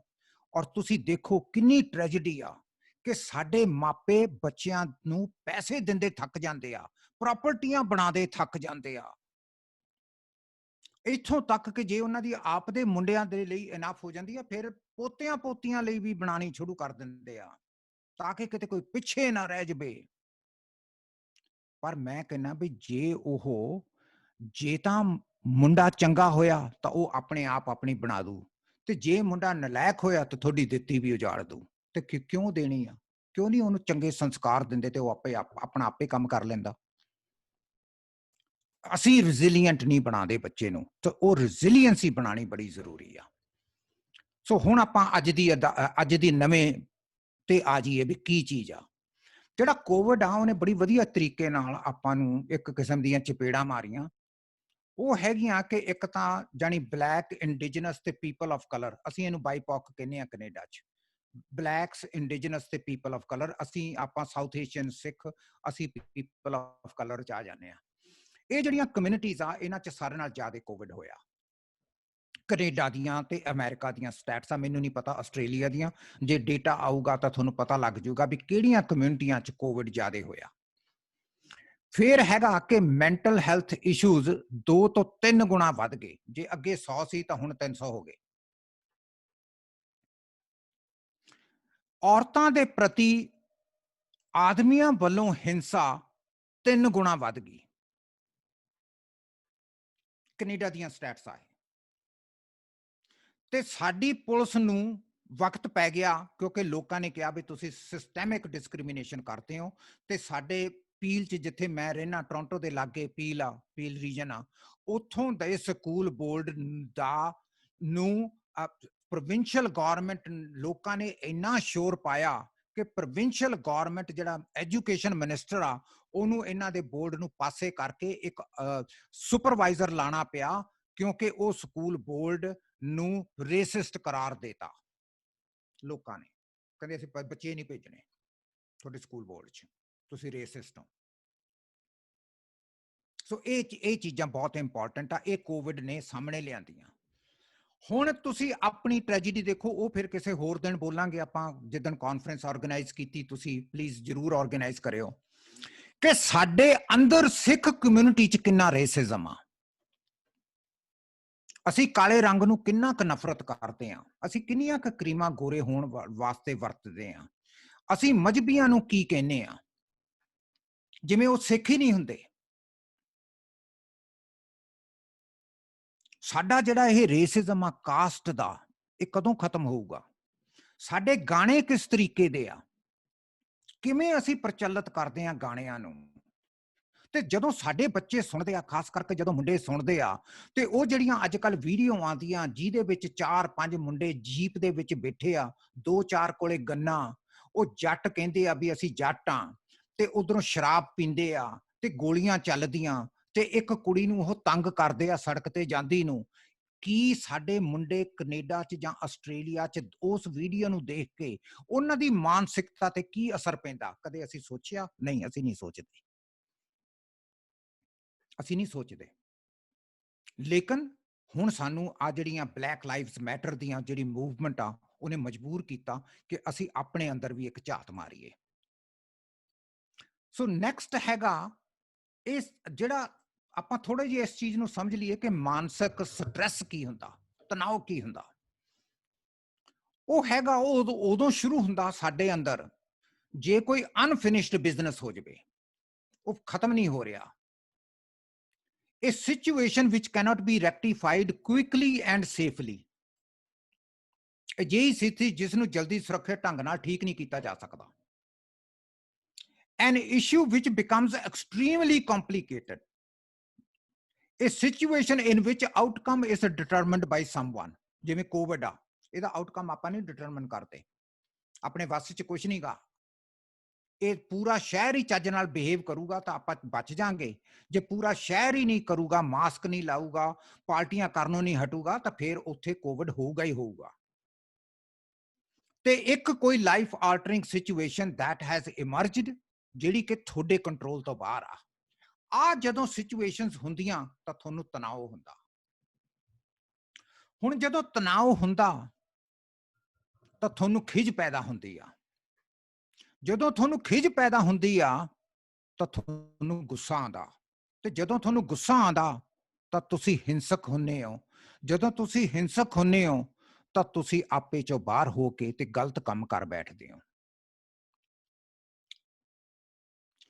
ਜਦੋਂ ਤੁਹਾਨੂੰ ਤਣਾਅ ਆਉਂਦਾ, ਇਹਦਾ ਮਤਲਬ ਜਿਹੜਾ ਥਾਟ ਆ ਤੁਹਾਡੇ ਦਿਮਾਗ ਦੇ ਅੰਦਰ, ਵਿਚਾਰ ਆ, ਉਹ ਬਾਰ-ਬਾਰ ਘੁੰਮ ਕੇ ਤੁਹਾਡੇ ਆਈ ਜਾਂਦਾ, 24 ਘੰਟੇ ਤੁਹਾਡੇ ਦਿਮਾਗ ਦੇ ਅੰਦਰ ਚੱਲਦਾ, ਤੁਹਾਨੂੰ ਟਿਕਣ ਨਹੀਂ ਦਿੰਦਾ।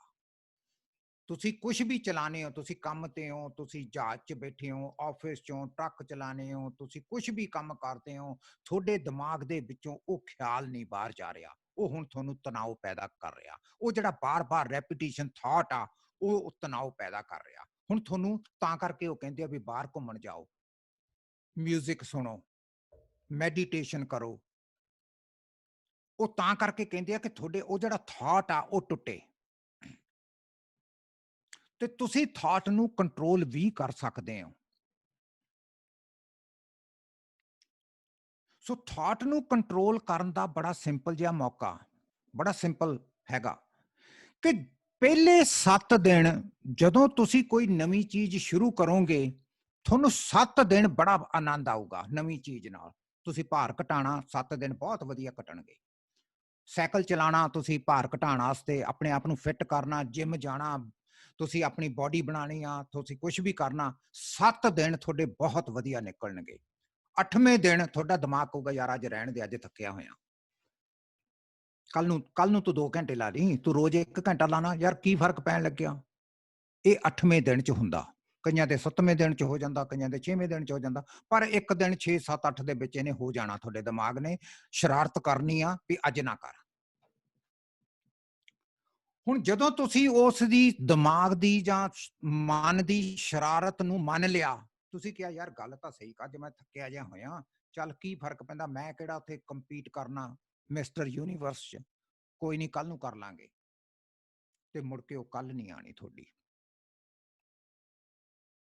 ਸੋ ਇਹਦਾ ਮਤਲਬ ਹੈਗਾ ਕਿ ਸਾਡਾ ਜਿਹੜਾ ਮਾਈਂਡ ਆ ਉਹ ਟ੍ਰਿਕਸ ਤੇ ਗੇਮਸ ਪਲੇ ਕਰਦਾ ਸਾਡੇ ਨਾਲ। ਇਸੇ ਨੂੰ ਹੀ ਕਹਿੰਦੇ ਆ ਕਿ ਕੀ ਤੁਸੀਂ ਧਿਆਨ ਲਾ ਸਕਦੇ ਹੋ, ਕੀ ਤੁਸੀਂ ਧਿਆਨ ਕਰ ਸਕਦੇ ਹੋ। ਜੇ ਤੁਸੀਂ ਧਿਆਨ ਕਰ ਸਕਦੇ ਹੋ ਤਾਂ ਇਹਦਾ ਮਤਲਬ ਹੈਗਾ ਕਿ ਤੁਸੀਂ ਉਸ ਮਾਈਂਡ ਜਿਹੜਾ ਤੁਹਾਨੂੰ ਕਹਿੰਦਾ ਕਿ ਤੂੰ ਨਹੀਂ ਕੰਟਰੋਲ 'ਚ, ਮੈਂ ਕੰਟਰੋਲ 'ਚ ਆ, ਉਸ ਚੀਜ਼ ਨੂੰ ਤੁਸੀਂ ਕੰਟਰੋਲ ਕਰਨਾ। ਦੈਟਸ ਵਾਟ ਧਿਆਨ ਇਜ਼। ਧਿਆਨ ਕੀ ਆ ਕਿ ਜਦੋਂ ਤੁਹਾਡੇ ਦਿਮਾਗ 'ਚ ਇਹ ਖਿਆਲ ਆਂਦਾ ਬਈ ਚੱਲ ਯਾਰ ਅੱਜ ਮੈਂ ਛੱਡ ਯਾਰ, ਅੱਜ ਕਾਹਨੂੰ ਵਰਦਿਸ਼ ਕਰਨੀ ਆ, ਉਸ ਚੀਜ਼ ਨੂੰ ਤੁਸੀਂ ਕਹਿਣਾ ਵੀ ਮੈਂ ਨਹੀਂ ਤੇਰੀ ਗੱਲ ਮੰਨਦਾ, ਮੈਂ ਤਾਂ ਕਰੂੰਗਾ। ਦੈਟ ਇਜ਼ ਅ ਧਿਆਨ, ਦੈਟ ਇਜ਼ ਕਨਸੈਂਟਰੇਸ਼ਨ। ਮੈਂ ਤੁਹਾਨੂੰ ਆਪਣੇ ਬ੍ਰਦਰ ਦੀ ਗੱਲ ਦੱਸਦਾ। ਮੇਰਾ ਬ੍ਰਦਰ ਇੱਕ ਦਿਨ ਮੈਨੂੰ ਕਹਿੰਦਾ ਯਾਰ ਤੂੰ ਕਹਿੰਦਾ ਬੜੀਆਂ ਕਿਤਾਬ ਜੀ ਪੜ੍ਹ ਲੈਣਾ, 10-15 ਪੇਜ, ਤੈਨੂੰ ਕੁਝ ਪਤਾ ਹੀ ਨਹੀਂ ਲੱਗਦਾ, ਤੂੰ ਐਨ ਖੁੱਭ ਜਾਨਾ। ਮੈਂ ਕਿਹਾ ਤੂੰ ਪਾਠ ਕਰਨਾ ਸਿੱਖ। ਕਹਿੰਦਾ ਅੱਛਾ, ਕਹਿੰਦਾ ਮੈਂ ਤੇਰੇ ਨਾਲ ਬਹਿ ਜਾ ਕਰਾਂ। ਮੈਂ ਕਿਹਾ ਹਾਂ ਤੂੰ ਮੇਰੇ ਨਾਲ ਬਹਿ ਜਾ ਕਰ, ਜਪਜੀ ਸਾਹਿਬ ਦਾ ਪਾਠ ਕਰ। 4 ਪੇਜ ਕਰਕੇ ਨਾ ਉਹਨੇ ਫਿਰ ਐਂ ਕਰਕੇ ਦੇਖਣ ਲੱਗਿਆ ਵੀ ਇਹ ਕਿੰਨਾ ਕੁ ਵੱਡਾ। ਮੈਂ ਕਿਹਾ ਕੀ ਕਰਦਾ? ਕਹਿੰਦਾ ਯਾਰ, ਕਹਿੰਦਾ ਕਿ ਗੁਰੂ ਸਾਹਿਬ ਨੂੰ ਇੰਨੇ ਬਾਹਲਾ ਲਿਖਣ ਦੀ ਲੋੜ ਕੀ ਸੀਗੀ? ਕਹਿੰਦਾ ਤਾਂ ਖਤਮ ਹੀ ਨਹੀਂ ਹੁੰਦੇ। ਉਹਦਾ ਦਿਮਾਗ ਦੇਖੋ ਕਿਵੇਂ ਚੱਲ ਰਿਹਾ ਵੀ ਯਾਰ 4-5 ਪੇਜ ਪੜ੍ਹ ਲਏ, ਇਹ ਖਤਮ ਕਦੋਂ ਹੋਊਗਾ? ਉਹ ਜਦ ਹੀ ਲੱਗ ਗਿਆ ਉਂਗਲੀਆਂ ਨਾਲ ਐਂ ਕਰ। ਮੈਂ ਕਿਹਾ ਤੇਰੇ ਦਿਮਾਗ ਨੇ ਕਿਹਾ ਤੈਨੂੰ ਚੈੱਕ ਕਰਨ ਨੂੰ? ਕਹਿੰਦਾ ਹਾਂ। ਮੈਂ ਕਿਹਾ ਫਿਰ ਇਹਨੂੰ ਤਾਂ ਰੋਕ, ਇਹਨੂੰ ਤਾਂ ਤੈਂ ਰੋਕਣਾ। ਆਹੀ ਤਾਂ ਡਿਸਟਰੈਕਸ਼ਨ ਆ, ਇਹੀ ਤਾਂ ਤੈਨੂੰ ਤਣਾਅ ਪੈਦਾ ਕਰ ਰਿਹਾ। ਹਾਂ ਕਹਿੰਦਾ ਓਕੇ। ਮੈਂ ਕਿਹਾ ਕਰ। ਤੇ ਜਦੋਂ ਉਹ ਅਖੀਰਲੀ ਪੌੜੀ ਤੇ ਪਹੁੰਚਿਆ, ਉਹਦੀ ਤਾਂ ਬੱਸ ਹੋ ਗਈ। ਉਹ ਕਹਿੰਦਾ ਯਾਰ ਇਹ ਨਹੀਂ ਮੈਂ ਪੜ੍ਹਨਾ, ਇਹ ਤਾਂ ਕਹਿੰਦਾ ਬਹੁਤ ਔਖਾ। ਕਹਿੰਦਾ ਏਡੇ ਲੰਬਾ, ਕਹਿੰਦਾ ਆਖਿਰ ਜਪਜੀ ਸਾਹਿਬ ਗੁਰੂ ਨਾਨਕ ਦੇਵ ਜੀ ਨੇ ਲਿਖਤਾ, ਕਹਿੰਦਾ ਲੈ ਇਹ ਨਹੀਂ ਕਹਿੰਦਾ ਮੇਰੇ ਤੋਂ ਹੋਣਾ। ਆਹ ਹਾਲਤ ਆ ਸਾਡੀ। ਇਹ ਮੇਰੇ ਬ੍ਰਦਰ ਦੀ ਗੱਲ ਆ। ਮਸਾਂ ਉਹਨੂੰ ਮੈਂ ਕਿਹਾ, ਮੈਂ ਕਿਹਾ ਨਹੀਂ ਤੂੰ ਪੜ੍ਹਿਆ ਕਰ, it's important for you to read. ਆਹ ਸਾਡੀ ਹਾਲਤ ਆ। ਤੇ ਸਾਡੇ ਬੱਚੇ ਵੀ ਨਹੀਂ ਪੜ੍ਹਦੇ ਕੋਈ ਕਿਤਾਬ। ਸਾਡੇ ਬੱਚਿਆਂ ਦੀ ਵੀ ਕਨਸੈਂਟਰੇਸ਼ਨ ਲੈਵਲ ਨਹੀਂ ਗਾ। ਇਸ ਕਰਕੇ ਬਹੁਤ ਇੰਪੋਰਟੈਂਟ ਆ ਕਿ ਤੁਸੀਂ ਬੱਚੇ ਨੂੰ ਕਹੋ ਇੱਥੇ ਕਿਤਾਬ ਪੜ੍ਹ ਆਪਣੀ ਬੈਠ ਕੇ ਮੇਰੇ ਕੋਲੇ, ਰੀਡ। ਔਰ ਉਹਦਾ ਦੇਖਿਓ ਉਹਦਾ ਮਨ ਨਹੀਂ ਕਰੂਗਾ, ਉਹ ਜੀ ਕਰੂਗਾ ਮੈਂ ਭੱਜ ਜਾਵਾਂ, ਦੂਰ ਚਲੇ ਜਾਵਾਂ, ਮੈਂ ਬੈਠਣਾ ਨਹੀਂ, ਮੈਂ ਪੜ੍ਹਨਾ ਨਹੀਂ। ਪਰ ਉਹਨੂੰ ਕਹੋ ਤੂੰ ਇੱਥੇ ਪੜ੍ਹੇਂਗਾ ਮੇਰੇ ਕੋਲੇ। ਅੱਛਾ, ਹੁਣ ਆਪਾਂ ਦੇਖ ਲਈਏ ਵੀ ਟਰਬਲਡ ਬਿਹੇਵੀਅਰ ਕੀ ਹੁੰਦਾ, ਵਿਗੜਿਆ ਹੋਇਆ ਵਿਵਹਾਰ ਕੀ ਹੁੰਦਾ, ਤੇ ਮਾਨਸਿਕ ਬਿਮਾਰੀ ਕੀ ਹੁੰਦੀ ਹੈ। ਇਹ ਦੋ 'ਚ ਫਰਕ ਆ ਬੱਚਿਆਂ ਦੀ। ਇਹ ਬੱਚਿਆਂ ਦੇ ਉੱਤੇ ਮੈਂ ਕੀਤਾ, ਹੋਰ ਵੀ ਹੈਗੀਆਂ ਪਰ ਬੜਾ ਸਿੰਪਲ ਜਿਹਾ ਸਮਝ ਲੈਂਦੇ ਆਪਾਂ। ਜੇ ਮੈਂਟਲ ਇਲਨੈਸ ਆ ਤਾਂ ਉਹਦੇ 'ਚ ADHD ਬੱਚੇ ਨੂੰ ਹੋਊਗੀ, ਜਾਂ ਡਿਪਰੈਸ਼ਨ ਹੋ ਜਾਊਗਾ, ਜਾਂ ਬਾਈਪੋਲਰ ਹੋ ਜਾਊਗਾ। ਇਹ ਬਾਈਪੋਲਰ ਹੁੰਦਾ, ਇੱਕ ਵਾਰੀ ਬਹੁਤ ਖੁਸ਼ੀ ਹੋਊਗੀ, ਹਫ਼ਤੇ ਕੁ ਬਾਅਦ ਬਹੁਤ ਉਦਾਸੀ ਹੋ ਜੂ, ਫਿਰ ਹਫ਼ਤੇ ਕੁ ਬਾਅਦ ਖੁਸ਼ੀ ਹੋ ਜੂ। ਇਹ ਬਾਈਪੋਲਰ ਆ, ਇਹਦਾ ਮਤਲਬ ਉਹ ਬੱਚਾ। ਐਂਗਜ਼ਾਇਟੀ ਦਾ ਮਤਲਬ ਉਹਨੂੰ ਚਿੰਤਾ ਬਹੁਤ ਆ, ਤੇ ਉਹਨੂੰ ਕਦੋਂ ਪਤਾ ਲੱਗੂਗੀ? ਜਦੋਂ ਐਗਜ਼ਾਮ ਹੋਣਗੇ। ਸਕੂਲ ਨਹੀਂ ਜਾਊਗਾ, ਢਿੱਡ ਦੁਖੂਗਾ, ਜਿਹੜਾ ਕੁਛ ਉਹਨੂੰ ਆਂਦਾ ਭੁੱਲ ਜੂਗਾ। ਉੱਥੇ ਪੇਪਰ ਜਦੋਂ ਆਣਗੇ ਲਿਖਣ ਲੱਗਿਆ, ਇਹਨੂੰ ਕਹਿੰਦੇ ਆ ਵੀ ਉਹਨੂੰ ਐਂਗਜ਼ਾਇਟੀ ਹੋ ਗਈ ਬੱਚੇ ਨੂੰ। ਤੇ ਆਹ ਤਾਂ ਫਿਰ ਸਵੀਰ ਬਿਮਾਰੀਆਂ, ਇਹ 18ਵੇਂ ਸਾਲ ਦੇ ਵਿੱਚ ਤਕਰੀਬਨ ਹੁੰਦੀ ਆ, 16ਵੇਂ ਸਾਲ 'ਚ ਵੀ ਹੋ ਜਾਂਦੀ ਹੈ ਕਈ ਵਾਰੀ ਸਾਈਕੋਸਿਸ। ਇਹਦਾ ਮਤਲਬ ਹੈਗਾ ਕਿ ਉਹ ਰਿਐਲਿਟੀ ਨਾਲੋਂ ਅਲੱਗ ਹੋ ਗਿਆ। ਉਹ ਇਹੋ ਜਿਹੀਆਂ ਚੀਜ਼ਾਂ ਕਹਿਣਾ ਸ਼ੁਰੂ ਕਰ ਦਿੰਦਾ ਬੱਚਾ। ਉਹ ਪਰਦੇ ਕਰ ਦੋ, CIA ਨੇ ਆਪਣੇ ਕੈਮਰੇ ਲਾ ਲਏ, ਮੈਨੂੰ ਲੱਗਦਾ ਕਿ ਮੈਨੂੰ ਹੁਣ ਜ਼ਹਿਰ ਦੇਣ ਲੱਗੇ ਹੋ ਤੁਸੀਂ, ਇਹੋ ਜਿਹੀਆਂ ਗੱਲਾਂ ਕਰਦਾ ਫਿਰ ਉਹ ਬੰਦਾ ਸਾਈਕੋਸਿਸ। ਇਹਦਾ ਮਤਲਬ ਉਹਦੀ ਰਿਐਲਿਟੀ ਨਾਲੋਂ ਉਹ ਅਲੱਗ ਹੋ ਗਿਆ। ਆਹ ਸੀਰੀਅਸ ਬਿਮਾਰੀ ਆ। ਇਹ ਡਾਕਟਰ ਦੇ ਲੈ ਜਾਣਾ ਪਊਗਾ, ਉਹਦੇ ਟੀਕਾ ਲੱਗੂਗਾ ਜਾਂ ਕੁਛ ਹੋਊਗਾ। And that's the only time that person can be taken care of, ਜਾਂ ਉਹਨੂੰ ਦਵਾਈ ਮਿਲੂਗੀ। ਆਹ ਜਿਹੜੀਆਂ ਚੀਜ਼ਾਂ ਇਹ ਕਾਉਂਸਲਿੰਗ ਨਾਲ ਠੀਕ ਹੋ ਜਾਂਦੀਆਂ। ਅਗਰ ਡਿਪਰੈਸ਼ਨ ਬਹੁਤ ਸਵੀਅਰ ਆ ਤਾਂ ਫਿਰ ਤੁਹਾਨੂੰ ਦਵਾਈ ਲੈ ਲਓ ਤਾਂ ਬੈਟਰ ਆ, ਛੇਤੀ ਆਰਾਮ ਆ ਜਾਂਦਾ। ਹੁਣ ਜਿਹੜਾ ਟਰਬਲਡ ਬਿਹੇਵੀਅਰ ਆ ਉਹ ਕਦੋਂ ਸ਼ੁਰੂ ਹੁੰਦਾ ਆਪਣੇ ਪੰਜਾਬੀ ਤੇ ਸਿੱਖ ਕਲਚਰ ਦੇ ਵਿੱਚ ਬੱਚਿਆਂ 'ਚ? ਉਹਦੇ 'ਚ ਹੁੰਦਾ ਜਦੋਂ ਕਲਚਰ ਕੌਨਫਲਿਕਟ ਹੋ ਜੇ, ਜਦੋਂ ਬੱਚਾ ਦਵੰਦ 'ਚ ਫਸ ਜਾਂਦਾ ਕਿ ਮੈਂ ਗੋਰਾ ਕਿ ਮੈਂ ਸਿੱਖ ਹਾਂ, ਕੀ ਆ ਮੈਂ। ਉਦੋਂ ਉਹਦਾ ਟਰਬਲਡ ਬਿਹੇਵੀਅਰ ਹੁੰਦਾ। ਉਹਨੂੰ ਇਹ ਨਹੀਂ ਸਮਝ ਆਉਂਦੀ ਮੈਂ ਘਰ 'ਚ ਕੀ ਬੋਲਾਂ, ਬਾਹਰ ਕੀ ਬੋਲਾਂ। ਉਹ ਕਈ ਵਾਰੀ ਉਹਦੇ ਮੂੰਹ 'ਚੋਂ F ਵਰਡ ਘਰ ਹੀ ਨਿਕਲ ਜਾਂਦਾ। ਕਰਨਾ ਸੀ ਉਹਨੇ ਆਪਣੇ ਦੋਸਤਾਂ ਨਾਲ, ਕਰੀ ਜਾਂਦਾ ਉਹ ਮਾਂ ਪਿਓ ਨਾਲ। ਉਦੋਂ ਉਹਨੂੰ ਕੌਨਫਲਿਕਟ 'ਚ ਆਹੋ। ਜਾਂ ਉਹ ਸਕੂਲ ਨਹੀਂ ਅਟੈਂਡ ਕਰਦਾ, ਉਹਦਾ ਜੀ ਨਹੀਂ ਕਰਦਾ ਸਕੂਲ ਜਾਣ ਨੂੰ, ਲੜਾਈਆਂ ਕਰਦਾ, ਨਸ਼ਿਆਂ 'ਚ ਪੈ ਜਾਂਦਾ, ਬਹੁਤ ਜ਼ਿਆਦਾ ਰਿਸਕ ਲੈਂਦਾ, ਸ਼ੋਅ ਆਫ ਕਰਦਾ, ਤਾਂਹੀਓ ਰਿਸਕ ਲੈਂਦਾ। ਉਹ ਗਲਤ ਸੰਗਤ 'ਚ ਪੈ ਜਾਂਦਾ ਤੇ ਗੁੱਸਾ ਬਹੁਤ ਆਉਂਦਾ। ਆਹ ਟਰਬਲਡ ਬਿਹੇਵੀਅਰ ਆ। ਆ ਮਾਨਸਿਕ ਬਿਮਾਰੀ ਆ ਮਾਨਸਿਕ ਬਿਮਾਰੀ ਆ, ਦੋ ਡਿਫਰੈਂਟ ਚੀਜ਼ਾਂ ਇਹ। ਆਹ ਮੈਂਟਲ ਇਲਨੈਸ ਆ ਟਰਬਲਡ ਬਿਹੇਵੀਅਰ ਆ ਜਿਹੜਾ ਇਹਨੂੰ ਡੀਲ ਹੋਰ ਤਰ੍ਹਾਂ ਕਰੀਦਾ, ਇਹਨੂੰ ਡੀਲ ਹੋਰ ਤਰ੍ਹਾਂ ਕਰੀਦਾ। ਇਹ ਦੋ ਨੂੰ ਵੱਖਰਾ ਵੱਖਰਾ ਆਪਾਂ ਨੇ ਡੀਲ ਕਰਨਾ। ਕਿਵੇਂ? ਪਹਿਲੀ ਪ੍ਰੋਬਲਮ ਆ ਕਿ ਆਪਾਂ ਇਹ ਨਹੀਂ ਮੰਨਣਾ, ਆਪਾਂ ਨੂੰ ਬਿਲਕੁਲ ਨਹੀਂ ਪਰਵਾਹ ਕਰਨੀ ਕਿ ਲੋਕ ਕੀ ਕਹਿਣਗੇ। ਤੁਹਾਨੂੰ ਆਪਣੇ ਬੱਚੇ ਦੀ ਬੁਰਾਈ ਨਹੀਂ ਕਰਨੀ ਚਾਹੀਦੀ, ਤੁਹਾਨੂੰ ਕੁਝ ਨਹੀਂ ਕਰਨਾ ਚਾਹੀਦਾ। ਤੁਸੀਂ ਆਪਣਾ ਚੁੱਪ ਕਰਕੇ ਬੱਚਾ ਚੱਕੋ ਤੇ ਪ੍ਰੋਫੈਸ਼ਨਲ ਕੋਲੇ ਜਾਓ ਤੇ ਉਹਨੂੰ ਕਹੋ ਵੀ ਆਹ ਸਾਨੂੰ ਆਹ ਪ੍ਰੋਬਲਮ ਲੱਗਦੀ ਆ, ਇਹਦੀ ਅਸੈਸਮੈਂਟ ਕਰ, ਟੂਲਸ ਲਗਾ, ਆਪਣੀਆਂ ਚੈੱਕਲਿਸਟ ਕੱਢ ਤੇ ਦੇਖ ਵੀ ਇਹ ਬੱਚੇ 'ਚ ਕੀ ਕਮਜ਼ੋਰੀ ਆ, ਤੇ ਫਿਰ ਆਪਾਂ ਬੈਠ ਕੇ ਤੇ ਰਲ ਮਿਲ ਕੇ ਤੇ ਆਪਾਂ ਪ੍ਰੋਬਲਮ ਸੋਲਵ ਕਰੀਏ। That's what we need to do. Next one ਕੀ ਕਰ ਸਕਦੇ ਹਾਂ ਆਪਾਂ ਕਿ recognise our stress symptoms and sign. ਆਪਣੇ ਪਹਿਲਾਂ ਤਾਂ ਆਪਣੇ ਸਾਡਾ ਸਟ੍ਰੈਸ ਕੀ ਆ, ਸਾਡੇ ਸਾਈਨਸ ਐਂਡ ਸਿੰਪਟਮਸ ਕੀ ਆ, ਰੋਜ਼ ਕੋਵਿਡ ਦੇ ਦੌਰਾਨ ਕੀ ਸਾਡਾ ਸਟ੍ਰੈਸ ਆ, ਸਾਡੇ ਸਾਈਨ ਕੀ ਆ, ਕਿਵੇਂ ਘਟਾ ਸਕਦੇ ਆ ਜੇ ਤੁਹਾਡੇ ਹੱਥ 'ਚ ਕੁਝ ਕੰਟਰੋਲ ਹੋਵੇ। ਕਿਉਂਕਿ ਕੋਵਿਡ ਨੇ ਕੰਟਰੋਲ ਲੈ ਲਿਆ, ਕੋਵਿਡ ਕੋਲੇ ਕੰਟਰੋਲ ਚਲੇ ਗਿਆ, ਸਾਨੂੰ ਘਰੋਂ ਕੰਮ ਕਰਨਾ ਪੈਂਦਾ, ਸਾਨੂੰ ਬੱਚਿਆਂ ਦੀ ਪੜ੍ਹਾਈ ਘਰ ਕਰਨੀ ਪੈਂਦੀ ਆ। ਅੱਗੇ ਚੰਗੇ ਭਲੇ ਸਕੂਲ ਚਲੇ ਜਾਂਦੇ ਸੀ ਸਾਡੇ ਬੱਚੇ, ਹੁਣ ਘਰ ਤੁਰੇ ਫਿਰਦੇ ਆ, ਘਰੋਂ ਹੀ ਕੰਮ ਕਰਦੇ ਆ। ਸੋ ਆ ਜਿਹੜਾ ਸਾਡਾ ਕੰਟਰੋਲ ਆ ਅਸੀਂ ਕਿਵੇਂ ਲਵਾਂਗੇ?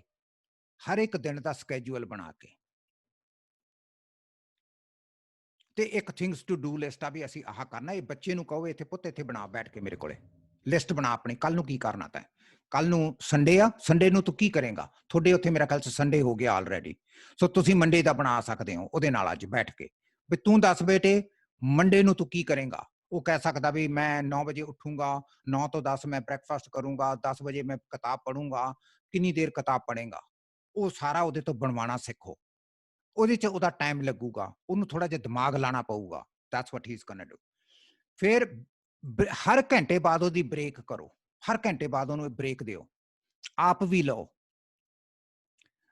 ਆ ਬਹੁਤ ਇੰਪੋਰਟੈਂਟ ਆ। ਅਸੀਂ ਆਪਣੇ ਬੱਚੇ ਨਾਲ ਡੀਬਰੀਫ ਨਹੀਂ ਕਰਦੇ, ਹਰ ਇੱਕ ਘੰਟੇ 2 ਘੰਟੇ ਬਾਅਦ ਅਸੀਂ ਬੱਚੇ ਦੇ ਨਾਲ ਬੈਠ ਕੇ ਗੱਲਬਾਤ ਨਹੀਂ ਕਰਦੇ ਵੀ ਕਿਵੇਂ ਰਿਹਾ 1 ਘੰਟਾ। ਜਿਹੜਾ ਤੂੰ ਕਹਿੰਦਾ ਸੀ ਮੈਂ ਬੁੱਕ ਪੜੂੰਗਾ, ਅੱਛਾ ਮੈਨੂੰ ਦੱਸ ਤੈਨੂੰ ਕੀ ਸਮਝ ਆਇਆ ਉਸ ਬੁੱਕ 'ਚੋਂ, ਲੈਟਸ ਰਿਵਿਊ। ਅਸੀਂ ਨਹੀਂ ਕਰਦੇ, ਅਸੀਂ ਕਹਿੰਦੇ ਬੁੱਕ ਪੜ੍ਹ ਲਈ, ਹਾਂਜੀ ਉਹ ਕਹਿੰਦਾ ਜੀ ਮੈਂ ਪੜ੍ਹ ਲਈ, ਚੱਲ ਬਈ ਬਹੁਤ ਵਧੀਆ, ਕਿੰਨੇ ਪੇਜ ਪੜ੍ਹ ਲਏ, ਉਹ ਕਹਿੰਦਾ ਜੀ 4 ਪੜ੍ਹ ਲਏ, ਲੈ ਬਹੁਤ ਸੀ ਆਏ ਪੜ੍ਹੀ ਦੇ ਹੁੰਦੇ ਆ, ਚਲੋ ਜੀ ਖਤਮ। ਇਹ ਡੀਬਰੀਫਿੰਗ ਨਹੀਂ ਗਾ, ਦਿਸ ਇਜ਼ ਨਾਟ ਡੀਬਰੀਫਿੰਗ। ਡੀਬਰੀਫਿੰਗ ਇਜ਼ ਤੁਸੀਂ ਉਹਨੂੰ ਕਹੋ ਵੀ ਓਕੇ ਕਿਹੜਾ ਕੀ ਪੜ੍ਹਿਆ, ਸਟੋਰੀ ਸੀਗੀ, ਓਕੇ ਉਹਨੂੰ ਮੈਨੂੰ ਦੱਸ, ਛੋਟੀ ਮੈਨੂੰ ਸਮਰੀ ਦੇ ਉਸ ਸਟੋਰੀ ਦੀ, ਕੀ ਪੜ੍ਹਿਆ ਤਾਂ। ਇੱਕ ਤਾਂ ਤੁਹਾਨੂੰ ਪਤਾ ਲੱਗ ਜੂਗਾ ਕਿ ਪੜ੍ਹਿਆ ਵੀ ਆ ਕਿ ਨਹੀਂ, ਇੱਕ ਤੁਹਾਡੀ ਉਹਨੂੰ ਇਹ ਪਤਾ ਲੱਗ ਜੂਗੀ ਕਿ ਉਹਦੀ ਕੰਪਰੀਹੈਂਸ਼ਨ ਕਿੰਨੀ ਆ ਪੜ੍ਹ ਕੇ ਇੱਥੇ ਦਿਮਾਗ 'ਚ ਕੀ ਕੁਛ ਪੈ ਰਿਹਾ ਵਿਚਾਰੇ ਦੇ, ਪੈ ਵੀ ਰਿਹਾ ਕਿ ਨਹੀਂ, ਕਿ ਪੜ੍ਹ ਤਾਂ ਦਿੱਤਾ ਉਹਨੇ ਪਰ ਪੜ੍ਹਨਾ ਹੋਰ ਆ, ਕੰਪਰੀਹੈਂਡ ਕਰਨਾ ਹੋਰ ਆ। ਤੇ ਫਿਰ ਉਹਨੂੰ ਕੰਪਰੀਹੈਂਡ ਕਰਕੇ ਤੇ ਉਹਨੂੰ ਰੀਇਟਰੇਟ ਕਰਨਾ ਇੱਕ ਹੋਰ ਆ। ਇਹ ਸੈਪਰੇਟ ਡੋਮੇਨਸ ਆ ਦਿਮਾਗ ਦੇ ਕੰਮ ਕਰਦੇ। ਤਾਂ ਕਰਕੇ ਡੀਬਰੀਫਿੰਗ ਕਰਨੀ ਬੜੀ ਜ਼ਰੂਰੀ ਆ। ਫਿਰ ਤੁਹਾਡੇ ਆਪਣੇ ਵਾਸਤੇ ਟਾਈਮ ਚਾਹੀਦਾ, ਤੇ ਸਾਡੀਆਂ ਮਾਵਾਂ ਤਾਂ ਟਾਈਮ ਹੀ ਨਹੀਂ ਰੱਖਦੀਆਂ ਆਪਣੇ ਵਾਸਤੇ। they don't take time out, so they have to take time out। ਤੁਸੀਂ ਜਾਓ ਐਕਸਰਸਾਈਜ਼ ਲਈ ਜਾਂ ਵਾਕ ਲਈ। ਹੋਰ ਕੀ ਤੁਸੀਂ ਕਰ ਸਕਦੇ ਹੋ? After 5 years no reminders to children। ਜਦੋਂ ਬੱਚਾ 6 ਸਾਲ ਦਾ ਹੋ ਗਿਆ ਉਹਨੂੰ ਕੋਈ ਰਿਮਾਈਂਡਰ ਨਹੀਂ ਕਰਨੇ। ਰਿਮਾਈਂਡਰ ਦਾ ਮਤਲਬ ਆ ਕਿ ਤੁਸੀਂ ਸਵੇਰੇ ਉੱਠਦਾ ਬੱਚੇ ਨੂੰ ਕਹਿਣਾ ਵੀ ਤੂੰ ਆਪੇ ਬ੍ਰਸ਼ ਕਰ ਲਾ, ਆਪੇ ਹੀ ਉਹਨੂੰ ਪਤਾ ਹੋਣਾ ਚਾਹੀਦਾ 5 ਸਾਲ ਤੋਂ ਬਾਅਦ ਵੀ ਮੈਂ ਹੁਣ ਸਵੇਰੇ ਉੱਠ ਖੜਿਆ, ਮੈਂ ਪਹਿਲਾਂ ਬ੍ਰਸ਼ ਕਰਨਾ, ਫਿਰ ਮੈਂ ਬਾਥ ਲੈਣੀ ਆ, ਫਿਰ ਮੈਂ ਕੱਪੜੇ ਚੇਂਜ ਕਰਨੇ ਆ, ਫਿਰ ਮੈਂ ਆਪਣਾ ਹੋਮਵਰਕ ਕਰਨਾ, ਫਿਰ ਮੈਂ ਘਰ ਦੇ ਵਿੱਚ ਮਾਂ ਪਿਓ ਨੂੰ ਹੈਲਪ ਕਰਨੀ ਆ। ਇਹ ਉਹਨੂੰ ਆਪਣੇ ਆਪ ਕਰਨਾ ਚਾਹੀਦਾ, ਨਾ ਕਿ ਹਰ ਰੋਜ਼ ਤੁਸੀਂ ਉਹਨੂੰ ਕਹੋ ਯਾਰ ਤੂੰ ਬ੍ਰਸ਼ ਨਹੀਂ ਕਰਦਾ, ਤੂੰ ਬ੍ਰਸ਼ ਕਰ ਲਾ ਉੱਠ ਕੇ, ਆ ਲੈ ਹੁਣ ਤੂੰ ਟੀਵੀ ਲਾ ਲਿਆ, ਤੂੰ ਟੀਵੀ ਕਿਉਂ ਲਾਈ ਜਾਂਦਾ, ਤੈਨੂੰ ਕਿਹਾ ਸੀਗਾ ਵੀ ਟੀਵੀ ਨਹੀਂ ਲਾਈਦਾ, ਪਹਿਲਾਂ ਤੂੰ ਆਪਣਾ ਬ੍ਰੇਕਫਾਸਟ ਕਰ, ਤੇ ਤੂੰ ਤਾਂ ਹਜੇ ਤੱਕ ਬ੍ਰਸ਼ ਵੀ ਨਹੀਂ ਕੀਤਾ। ਆਹ ਜਿਹੜੀਆਂ ਸਵੇਰ ਦੀ ਡਾਇਲੌਗ ਆ ਇਹ ਬੰਦ ਕਰ ਦਿਓ, ਇਹ ਨਹੀਂ ਹੋਣੇ ਚਾਹੀਦੇ ਘਰ 'ਚ। ਹੁਣ ਜਿਹੜਾ ਸਾਲ ਤੋਂ ਬਾਅਦ ਦਾ ਬੱਚਾ ਜੇ ਉਹ ਖਿਡੌਣੇ ਨਾਲ ਖੇਡਿਆ ਤੇ ਉਹਨੇ ਆਪਣੇ ਆਪ ਚੱਕਿਆ ਨਹੀਂ, ਇਹਦਾ ਮਤਲਬ ਤੁਹਾਡਾ ਬੱਚਾ ਡਿਸਿਪਲਿਨਡ ਨਹੀਂ। Very simple. ਜੇ ਤੁਹਾਨੂੰ ਹਰ ਰੋਜ਼ ਇਹ ਕਹਿਣਾ ਪੈਂਦਾ ਵੀ ਪੁੱਤ ਆ ਤੂੰ ਖੇਡਿਆ ਸੀ ਨਾ ਆਪਣੀਆਂ ਕਾਰਾਂ ਨਾਲ, ਉਹ ਕਹਿੰਦਾ ਹਾਂਜੀ, ਤੇ ਚੱਕੂਗਾ ਕੌਣ?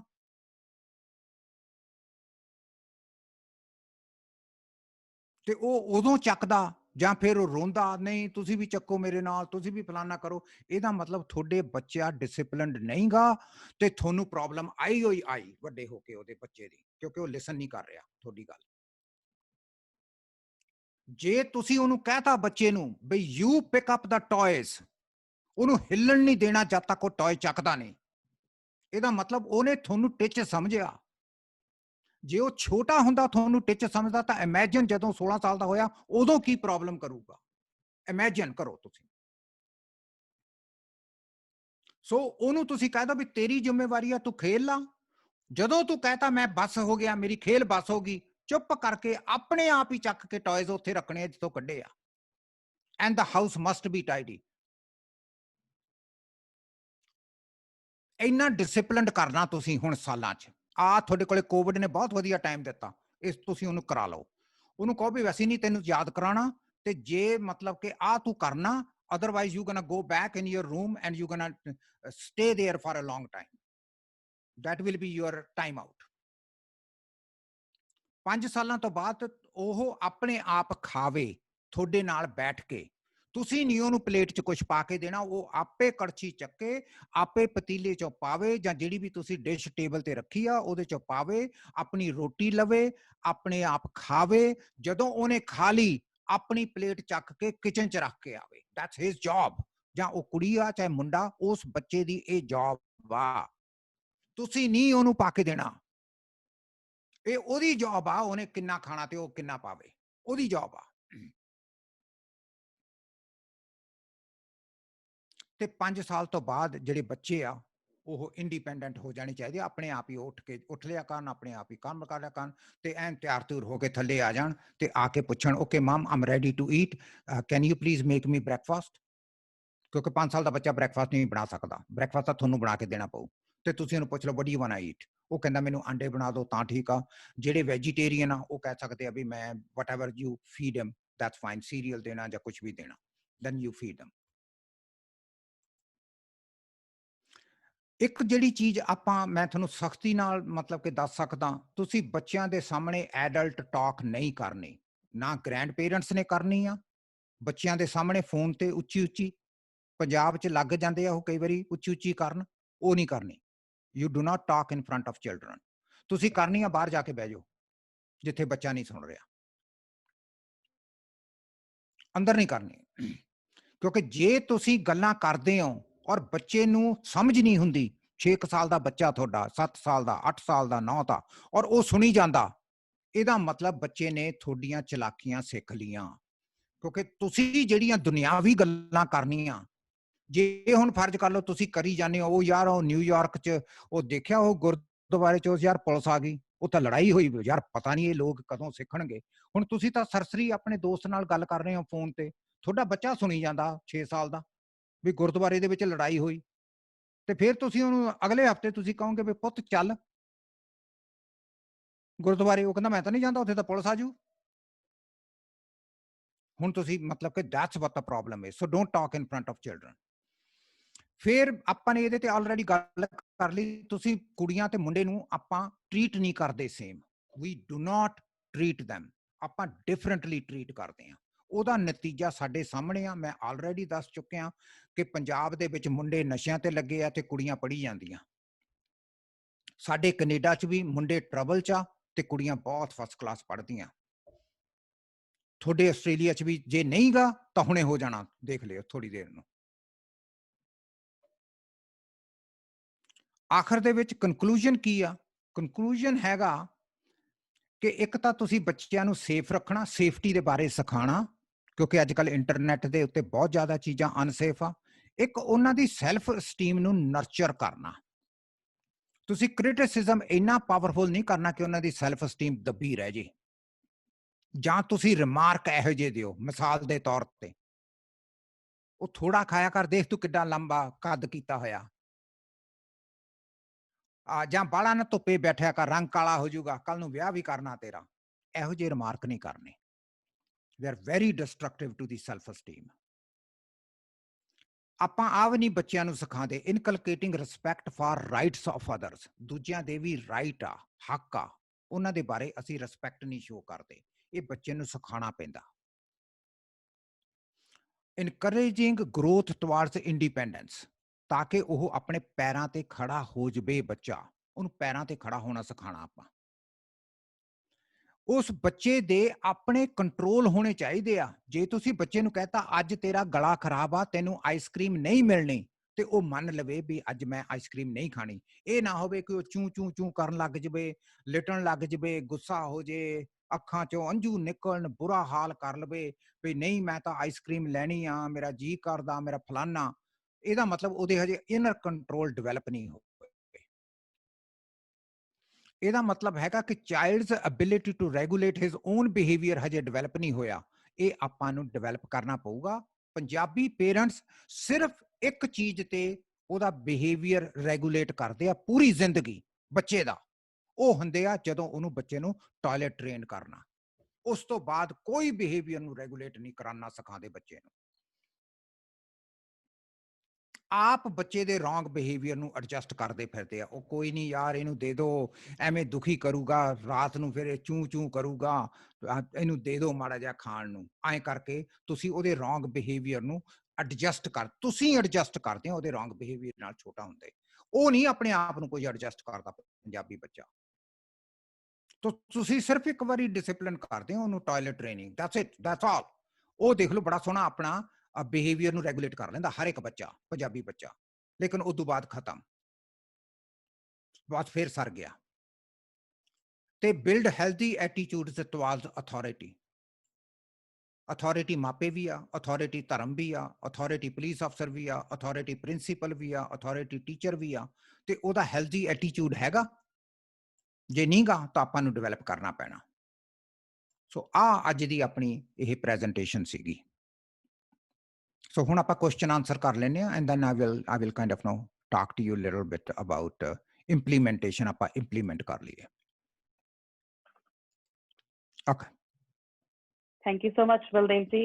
ਜੀ It was really very insightful so far. Matlab, I learned a lot personally. So we'll take ji some questions before that. Sure. Sat Shri Akal to everyone. ਸਤਿ ਸ਼੍ਰੀ ਅਕਾਲ ਜੀ। My question was that a lot of families are like, your presentation was focused on diaspora, wherein parents have migrated and then they like the kids have all their developing years in a culture which is white, right? But what if there are people who migrate when the child is during their formative adolescent years? What is the kind of advice you'd give to their parents? Because there's definitely a conflict that arises because of the adolescent phase and the migration for these children. So what is the advice for parents in that kind of situation? I think ਜਿਹੜੀ ਸਾਰਿਆਂ ਨਾਲੋਂ difficulty ਆ ਮੇਰਾ ਖਿਆਲ 'ਚ ਉਹ ਇਹ ਆ ਕਿ parents themselves are struggling to figure out ਕਿ ਉਹਨਾਂ ਦੀਆਂ roles and responsibilities ਆਸਟ੍ਰੇਲੀਆ 'ਚ ਕੀ ਆ।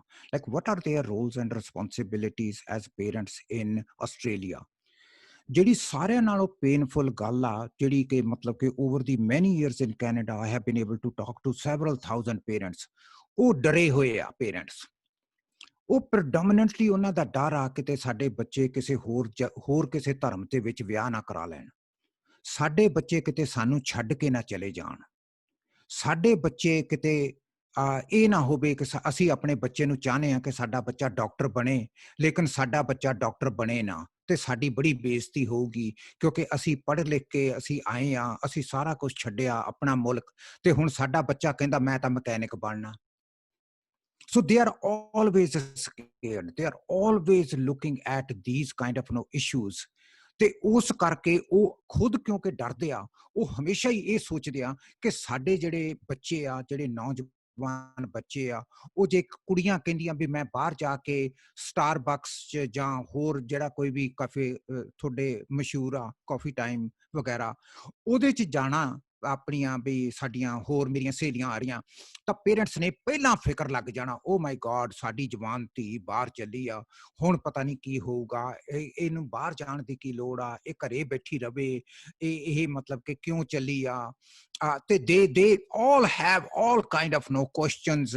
ਫਿਰ ਉਹਨੂੰ ਹਰ 1 ਘੰਟੇ ਬਾਅਦ ਫੋਨ ਕਰ ਲੈਣਾ, ਅੱਛਾ ਤੂੰ ਕਹਿੰਦੀ ਸੀ ਆਣਾ, ਤੂੰ ਹਜੇ ਆਈ ਨਹੀਂ, ਅੱਛਾ ਤੁਸੀਂ ਹੈ ਕਿੱਥੇ, ਓਕੇ ਤੇ ਫਿਰ ਕਦੋਂ ਆਏਂਗੀ, ਅੱਛਾ ਫਿਰ ਉਹ ਉਹਨੇ ਵਜੇ ਹਜੇ ਉਹ ਫਿਰ ਬੱਚੇ ਆ, I mean they are all kids, they are talking, they are having good time, ਹੁਣ ਅੱਧਾ ਘੰਟਾ ਹੋਰ ਹੋ ਗਿਆ, and the daughter said she will be back in 2 hours, now it's 2.5 hours, ਬਸ ਜਦੇ ਫਿਰ ਫੋਨ ਕਾਲ, ਹਜੇ ਤੱਕ ਤੂੰ ਆਈ ਨਹੀਂ, ਦੇਖ ਤੂੰ ਪਹਿਲਾਂ ਕਹਿੰਦੀ ਸੀ ਇਹ, ਉਹ ਕਹਿੰਦੀ mom look I don't want to talk to you, I am with my friends, please don't talk, I am safe, nothing to worry, I know I will be able to come home, and please leave me। ਉਹ ਫਿਰ ਵਿਚਾਰੀ ਡਰ ਜਾਂਦੀ ਆ। And so ਮੈਂ ਇਹ note ਕੀਤਾ ਕਿ ਫॉर ਸਮ ਰੀਜ਼ਨ ਸਾਨੂੰ ਆਪਣੇ ਧਰਮ ਦਾ ਫਿਕਰ ਆ, ਸਾਨੂੰ ਆਪਣੀ ਲੈਂਗੁਏਜ ਦਾ ਫਿਕਰ ਆ, ਸਾਨੂੰ ਆਪਣੀ ਫੈਮਿਲੀ ਸਟੇਟਸ ਦਾ ਫਿਕਰ ਆ, ਸਾਨੂੰ ਬਹੁਤ ਕੁਛ ਸਾਨੂੰ ਫਿਕਰ ਆ, ਸਾਨੂੰ ਬਹੁਤ ਫਿਕਰ ਆ, ਅਨਬਿਲੀਵੇਬਲ। ਅਸੀਂ ਐਵੇਂ ਹੀ ਫਿਕਰ ਕਰੀ ਜਾਂਦੇ ਹਾਂ, ਔਰ ਉਸ ਫਿਕਰ 'ਚ ਅਸੀਂ ਆਪਣੇ ਬੱਚਿਆਂ ਨਾਲ ਸਾਡੀ ਡਿਸਐਗਰੀਮੈਂਟਸ ਵਧਣੇ ਸ਼ੁਰੂ ਹੋ ਜਾਂਦੇ ਆ ਬਿਕੋਜ਼ ਆਫ ਦੈਟ ਫੀਅਰ। ਕਿਉਂਕਿ ਸਾਡੇ ਕੋਲੇ ਕੋਈ ਮਾਡਲ ਨਹੀਂ ਗਾ।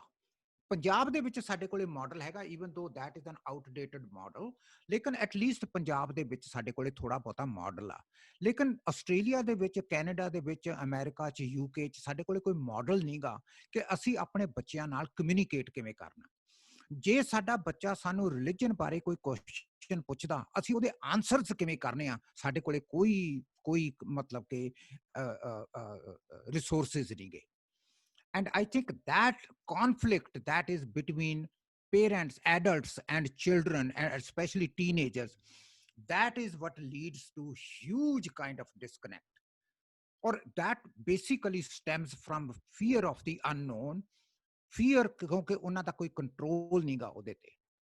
And that is, I think, very important for us to recognize कि every parent should become knowledgeable, should have faith कि हर एक बच्चा बिगड़दा नहीं गा। Just because your child wants to go out doesn't mean that they are sneaking out and going out with either boyfriend or girlfriend. They just want to be teenagers in Australia.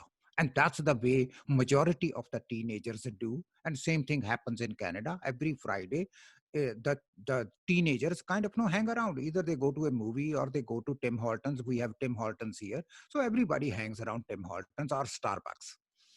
So that's a normal thing to do in Canada. But ਕਈ parents ਸਾਡੇ ਐਸੇ ਆ ਜਿਹੜੇ ਬੱਚਿਆਂ ਨੂੰ ਜਾਣ ਨਹੀਂ ਦਿੰਦੇ। ਸੋ ਫਿਰ ਬੱਚੇ ਕੀ ਕਰਦੇ ਆ, ਬੱਚੇ ਕਹਿੰਦੇ ਆ okay mom I'm going to library to do my assignment. ਉਹ ਕਹਿੰਦੀ ਓਕੇ ਚੱਲ ਮੈਂ ਤੈਨੂੰ ਛੱਡਿਆ ਮਾਂ, ਉਹ ਕਹਿੰਦੀ ਛੱਡਿਆਓ। ਉਹ ਆਪਣੇ ਲਾਇਬ੍ਰੇਰੀ ਉਹਨੂੰ ਲਾ ਦਿੰਦੇ ਆ, ਉਹ ਚੁੱਪ ਕਰਕੇ ਲਾਇਬ੍ਰੇਰੀ ਤੋਂ ਖਿਸਕ ਕੇ ਤੇ ਆਪਣੇ ਟਿਮ ਹਾਰਟਨ ਪਹੁੰਚ ਜਾਂਦੀ ਹੈ। That's what happens. I mean, she's gonna go irrespective of what you do.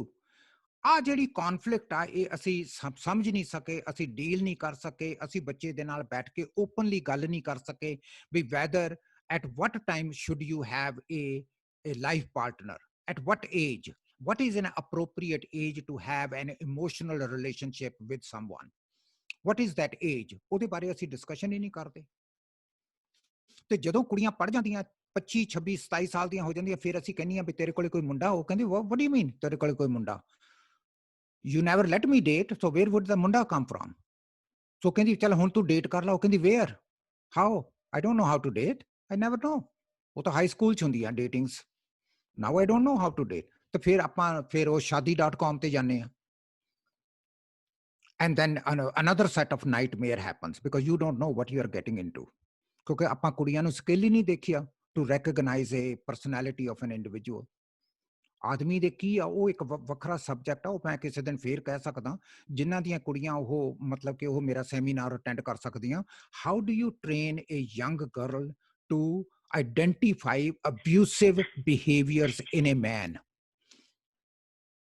How do you identify? ਕਿਉਂਕਿ ਇਹ ਕਹਿ ਦੇਣਾ ਕਿ ਉਹ ਮੁੰਡਾ ਪੜ੍ਹਿਆ ਲਿਖਿਆ, ਉਹਦਾ ਕੱਦ ਕਾਠ ਚੰਗਾ, ਉਹ ਨੌਕਰੀ ਕਰਦਾ, ਉਹ ਸ਼ਰਾਬ ਨਹੀਂ ਪੀਂਦਾ, is that a qualification to find a life partner? ਤੁਸੀਂ ਆਪਣੀ ਕੰਪੈਟੇਬਿਲਿਟੀ ਕਿਵੇਂ ਦੇਖੋਗੇ, ਤੁਸੀਂ ਉਹ ਜਿਹੜੇ ਮਾਈਨਰ ਆ, ਹੁਣ ਆਪਾਂ ਨੂੰ ਪਤਾ through experience, through science, through research ਕਿ ਜਿਹੜੇ ਸਾਈਕੋਪੈਥ ਆਦਮੀ ਹੁੰਦੇ ਆ ਦੇ ਆਰ ਬਿਊਟੀਫੁਲ, ਜਿਹੜੇ ਸਾਈਕੋਪੈਥਸ ਆ ਦੇ ਆਰ ਬਿਊਟੀਫੁਲ, ਦੇ are very charming, they can hold conversation, they are very respectful, and yet they are the most cunning and abusive. So how do you know that you are not dating a psychopath? How do you know? Do parents know this? No, our parents don't know this. So ਤੁਸੀਂ ਕਿਵੇਂ ਕੁੜੀ ਨੂੰ ਸਮਝਾਣਾ? I think that is what is important. That is what is important ਕਿ ਅਸੀਂ ਆਪਣੀਆਂ ਕੁੜੀਆਂ ਨੂੰ ਸਿਖਾਈਏ ਕਿ ਤੁਸੀਂ ਅਗਰ ਰਿਲੇਸ਼ਨਸ਼ਿਪ 'ਚ ਜਾਣਾ, doesn't matter what age is it, you must know ਇੱਕ ਤੁਹਾਡੀ ਆਪਣੀ ਲਿਮਿਟ ਕੀ ਆ, ਦੂਸਰੀ ਮੁੰਡਾ ਕਿਹੋ ਜਿਹਾ ਔਰ ਉਹਦੀ ਪਰਖ ਕਿਵੇਂ ਕਰਨੀ ਆ। And there is a whole discourse in Sikhism ਕਿ ਕਿਸੇ ਦੀ ਪਰਖ ਕਿਵੇਂ ਕਰੀਦੀ ਆ। ਭਗਤ ਕਬੀਰ ਜੀ ਦੇ ਬਹੁਤ ਉਹਨਾਂ ਨੇ ਕਿਹਾ ਕਿ ਕਿਸੇ ਨੂੰ ਪਰਖੀ ਦਾ ਕਿਵੇਂ ਆ। ਬਾਬਾ ਫਰੀਦ ਜੀ ਦੇ ਬਹੁਤ ਸ਼ਲੋਕ ਆ ਪਰਖ ਦੇ ਉੱਤੇ, ਪਰਖੀ ਦਾ ਕਿਵੇਂ ਆ। Okay, I hope that I didn't go off on a tangent, that I was able to kind of do justice to your question a little bit. No, thank you so much ਜੀ। ਮੇਰੇ ਖਿਆਲ 'ਚ ਇੱਕ ਜਿਹੜਾ topic ਹੈ ਨਾ, ਕਾਫੀ ਇੱਕ vast topic ਹੈ, ਤੇ ਮੈਨੂੰ ਲੱਗ ਰਿਹਾ ਸੀ ਕਿ in future we will definitely plan something ਕਿ ਅਸੀਂ ਬੱਚਿਆਂ ਦੀ ਵੀ ਏਜ ਵਾਈਜ਼ ਡਿਫਰੈਂਟ ਜਿਹੜੀਆਂ ਪੇਰੈਂਟਿੰਗ ਸੈਸ਼ਨਸ ਨੇ, I think very vast topic, discipline ਕਿਵੇਂ ਕਰਨਾ ਹੈ, there is so much we can actually elaborate on ਹਰ ਟੌਪਿਕ ਦੀ ਇੱਕ ਵੱਖਰੀ ਵਰਕਸ਼ਾਪ ਹੋ ਸਕਦੀ ਹੈ, so we'll definitely plan something like that in future. So just ਮੈਂ ਥੋੜੀ ਕੌਨਸ਼ੀਅਸ ਆ ਟਾਈਮ ਦੀ, ਤੇ ਥੋੜਾ I'll just take some comments। ਤੇ ਇੱਕ ਮਹਿਤਾਬ ਜੀ ਵੱਲੋਂ ਕਮੈਂਟ ਆਇਆ ਕਿ ਜਿਵੇਂ ਉਹ ਸਕੂਲ ਦੇ ਵਿੱਚ ਉਹਨਾਂ ਨੇ ਦੱਸਿਆ ਕਿ she has done placement with young kids, ਪਰ ਉਹ ਕਹਿੰਦੇ ਕਾਫੀ ਦੇਖਦੇ ਨੇ ਕਿ ਬੱਚਿਆਂ ਨੂੰ ਡਿਪਰੈਸ਼ਨ 'ਚ ਹੁੰਦੇ ਨੇ, ਬਟ ਸਟਿਲ ਪੇਰੈਂਟਸ ਜਿਹੜੇ ਆ ਸਾਈਕੋਲੋਜਿਸਟ ਕੋ ਜਾਂਦੇ ਨਹੀਂ ਆਪਣੇ ਕਲਚਰ ਦੇ ਵਿੱਚ। ਇਹ ਇੱਕ ਕਾਫੀ ਵੱਡੀ ਗੱਲ ਹੈਗੀ ਹੈ। ਬਿਲਕੁਲ ਬਿਲਕੁਲ ਜੀ। ਸੋ ਉਹਦਾ ਗੁਰਿੰਦਰ ਜੀ, ਉਹਦਾ ਮੈਂ ਜਿੱਥੋਂ ਤੱਕ ਸੋਚਿਆ, ਮੇਰਾ ਖਿਆਲ 'ਚ ਨਾ ਆਪਾਂ ਨੂੰ ਪੇਰੈਂਟਸ ਨੂੰ ਸਮਝਾਉਣ ਦਾ ਇੱਕ ਡਿਫਰੈਂਟ ਤਰੀਕਾ ਹੋਣਾ ਚਾਹੀਦਾ। ਇੱਕ ਤਾਂ ਜਦੋਂ ਆਪਾਂ ਸਾਈਕੋਲੋਜਿਸਟ, ਸਾਈਕੈਟਰਿਸਟ, ਸਾਈਕੋਥੈਰੇਪੀ, ਕਾਉਂਸਲਿੰਗ, ਇਹ ਜਦੋਂ ਅਸੀਂ ਵਰਡ ਯੂਜ਼ ਕਰਦੇ ਆ ਨਾ, ਤਾਂ ਅਗਲੇ ਬੰਦੇ ਦੀ ਜਾਨ ਨਿਕਲ ਜਾਂਦੀ ਆ। ਉਹ ਸੋਚਦੇ ਆ ਕਿ ਇਹ ਪਾਗਲਪਨ ਦੀ ਮਤਲਬ ਕਿ ਸਾਨੂੰ ਦੱਸ ਰਿਹਾ ਵੀ ਬੰਦਾ ਪਾਗਲ ਹੋ ਗਿਆ, ਮੇਰਾ ਬੱਚਾ ਪਾਗਲ ਨਹੀਂ ਗਾ। ਕਿਉਂਕਿ ਉਹ ਜਦੋਂ ਟਰਾਂਸਲੇਟ ਕਰਦੇ ਆਪਣੇ ਦਿਮਾਗ ਦੇ ਵਿੱਚ ਸਾਈਕੋਥੈਰੇਪੀ ਨੂੰ, ਸਾਈਕੋਲੋਜੀ ਨੂੰ, ਇਹੋ ਜਿਹੀਆਂ ਚੀਜ਼ਾਂ ਨੂੰ, ਤਾਂ ਉਹ ਦਿਮਾਗ ਦੇ ਨਾਲ ਰਿਲੇਟ ਕਰਦੇ ਆ ਤੇ ਦਿਮਾਗ ਨੂੰ ਕਨਵਰਟ ਕਰਕੇ ਪਾਗਲਪਨ 'ਚ ਪਾ ਦਿੰਦੇ ਆ। ਹੁਣ ਜਦੋਂ ਅਸੀਂ ਉਹਨਾਂ ਨੂੰ ਕਹਿੰਦੇ ਆ ਨੋ ਨੋ ਨੋ ਨੋ ਨੋ ਨੋ, ਅਸੀਂ ਪਾਗਲਪਨ ਦੀ ਗੱਲ ਨਹੀਂ ਕਰ ਰਹੇ। ਪਾਗਲਪਨ ਹੋਣਾ ਇੱਕ ਹੋਰ ਚੀਜ਼ ਆ, ਡਿਪਰੈਸ਼ਨ ਹੋਣਾ ਇੱਕ ਹੋਰ ਚੀਜ਼ ਆ। Anybody can have a depression. Even educated people can have depression. Very successful people can have depression. It's not a big thing. ਥੋੜਾ ਜੇ ਹੁਣ ਗਲਾ ਖਰਾਬ ਆ ਤਾਂ anybody can, ਕਿਸੇ ਦਾ ਵੀ ਗਲਾ ਖਰਾਬ ਹੋ ਸਕਦਾ, ਪਰ ਉਹਨਾਂ ਨੂੰ ਸਮਝਾਉਣਾ it's not a joke. ਸੋ ਮੈਂ ਤਾਂ ਇਹ ਕਹਿਣਾ ਬਈ ਤੁਸੀਂ ਆਪਣੇ ਬੱਚੇ ਨੂੰ ਕੀ ਬਣਾਉਣਾ ਚਾਹੁੰਦੇ ਹੋ। ਉਹ ਕਹਿੰਦੇ ਜੀ ਅਸੀਂ ਆਪਣੇ ਬੱਚੇ ਨੂੰ ਇੰਜੀਨੀਅਰ ਬਣਾਉਣਾ ਚਾਹੁੰਦੇ ਹੋ। ਓਕੇ, ਫਿਰ ਤੁਸੀਂ ਮੈਂ ਕਿਹਾ ਜਦੋਂ ਤੁਹਾਡੇ ਕੋਲੇ ਅਗਰ ਤੁਹਾਡਾ ਬੱਚਾ ਕਵੇ ਕਿ ਮੈਂ ਦੁਨੀਆ ਦਾ ਸਾਰਿਆਂ ਨਾਲੋਂ ਬੈਸਟ ਰਨਰ ਬਣਨਾ 100 ਮੀਟਰ 'ਚ, ਤੇ ਤੁਸੀਂ ਮੈਂ ਕਿਹਾ ਕਿਹਦੇ ਕੋਲੇ ਲੈ ਕੇ ਜਾਓਗੇ? ਕਹਿੰਦੇ ਕੋਚ ਕੋਲੇ। ਹਾਂ, ਮੈਂ ਕਿਹਾ ਫਿਰ? ਮੈਂ ਕਿਹਾ ਉਹਦੇ ਕਿੰਨੇ ਕੋਚ ਹੋਣਗੇ? ਜਿਹੜਾ ਕੋਈ ਬੰਦਾ 100 ਮੀਟਰ ਭੱਜਦਾ ਓਲੰਪਿਕ ਲੈਵਲ ਤੇ ਜਾਂ ਵਰਲਡ ਲੈਵਲ ਤੇ, ਉਹਦੇ ਮੈਂ ਕਿਹਾ ਤੁਹਾਨੂੰ ਪਤਾ ਕਿੰਨੇ ਕੋਚ ਆ? ਕਹਿੰਦੇ ਨਹੀਂ ਜੀ। ਮੈਂ ਕਿਹਾ ਉਹਦਾ ਇੱਕ ਐਂਡਿਊਰੈਂਸ ਕੋਚ ਆ, ਇੱਕ ਸਟਰੈਂਥ ਕੋਚ ਆ, ਇੱਕ ਸਕਿੱਲ ਕੋਚ ਆ, ਇੱਕ ਉਹਦਾ ਡਾਇਟੀਸ਼ੀਅਨ ਆ, ਇੱਕ ਉਹਦਾ ਮਸਾਜ ਆ। ਮੈਂ ਕਿਹਾ ਉਹਦੇ 5 ਕੋਚ ਆ, ਤਾਂ ਉਹ 100 ਮੀਟਰ 'ਚ ਟੌਪ ਦੇ ਲੈਵਲ ਤੇ ਪਹੁੰਚਦੇ ਆ। ਉਹਨਾਂ ਨੂੰ ਇੰਨੀ ਜਾਣੀ ਡਿਸਿਪਲਿਨਡ ਟ੍ਰੇਨਿੰਗ ਆ ਕੋਚਿੰਗ ਦੀ। ਤੁਸੀਂ ਚਾਹੁੰਦੇ ਹੋ ਵੀ ਤੁਹਾਡਾ ਬੱਚਾ ਹੋਵੇ?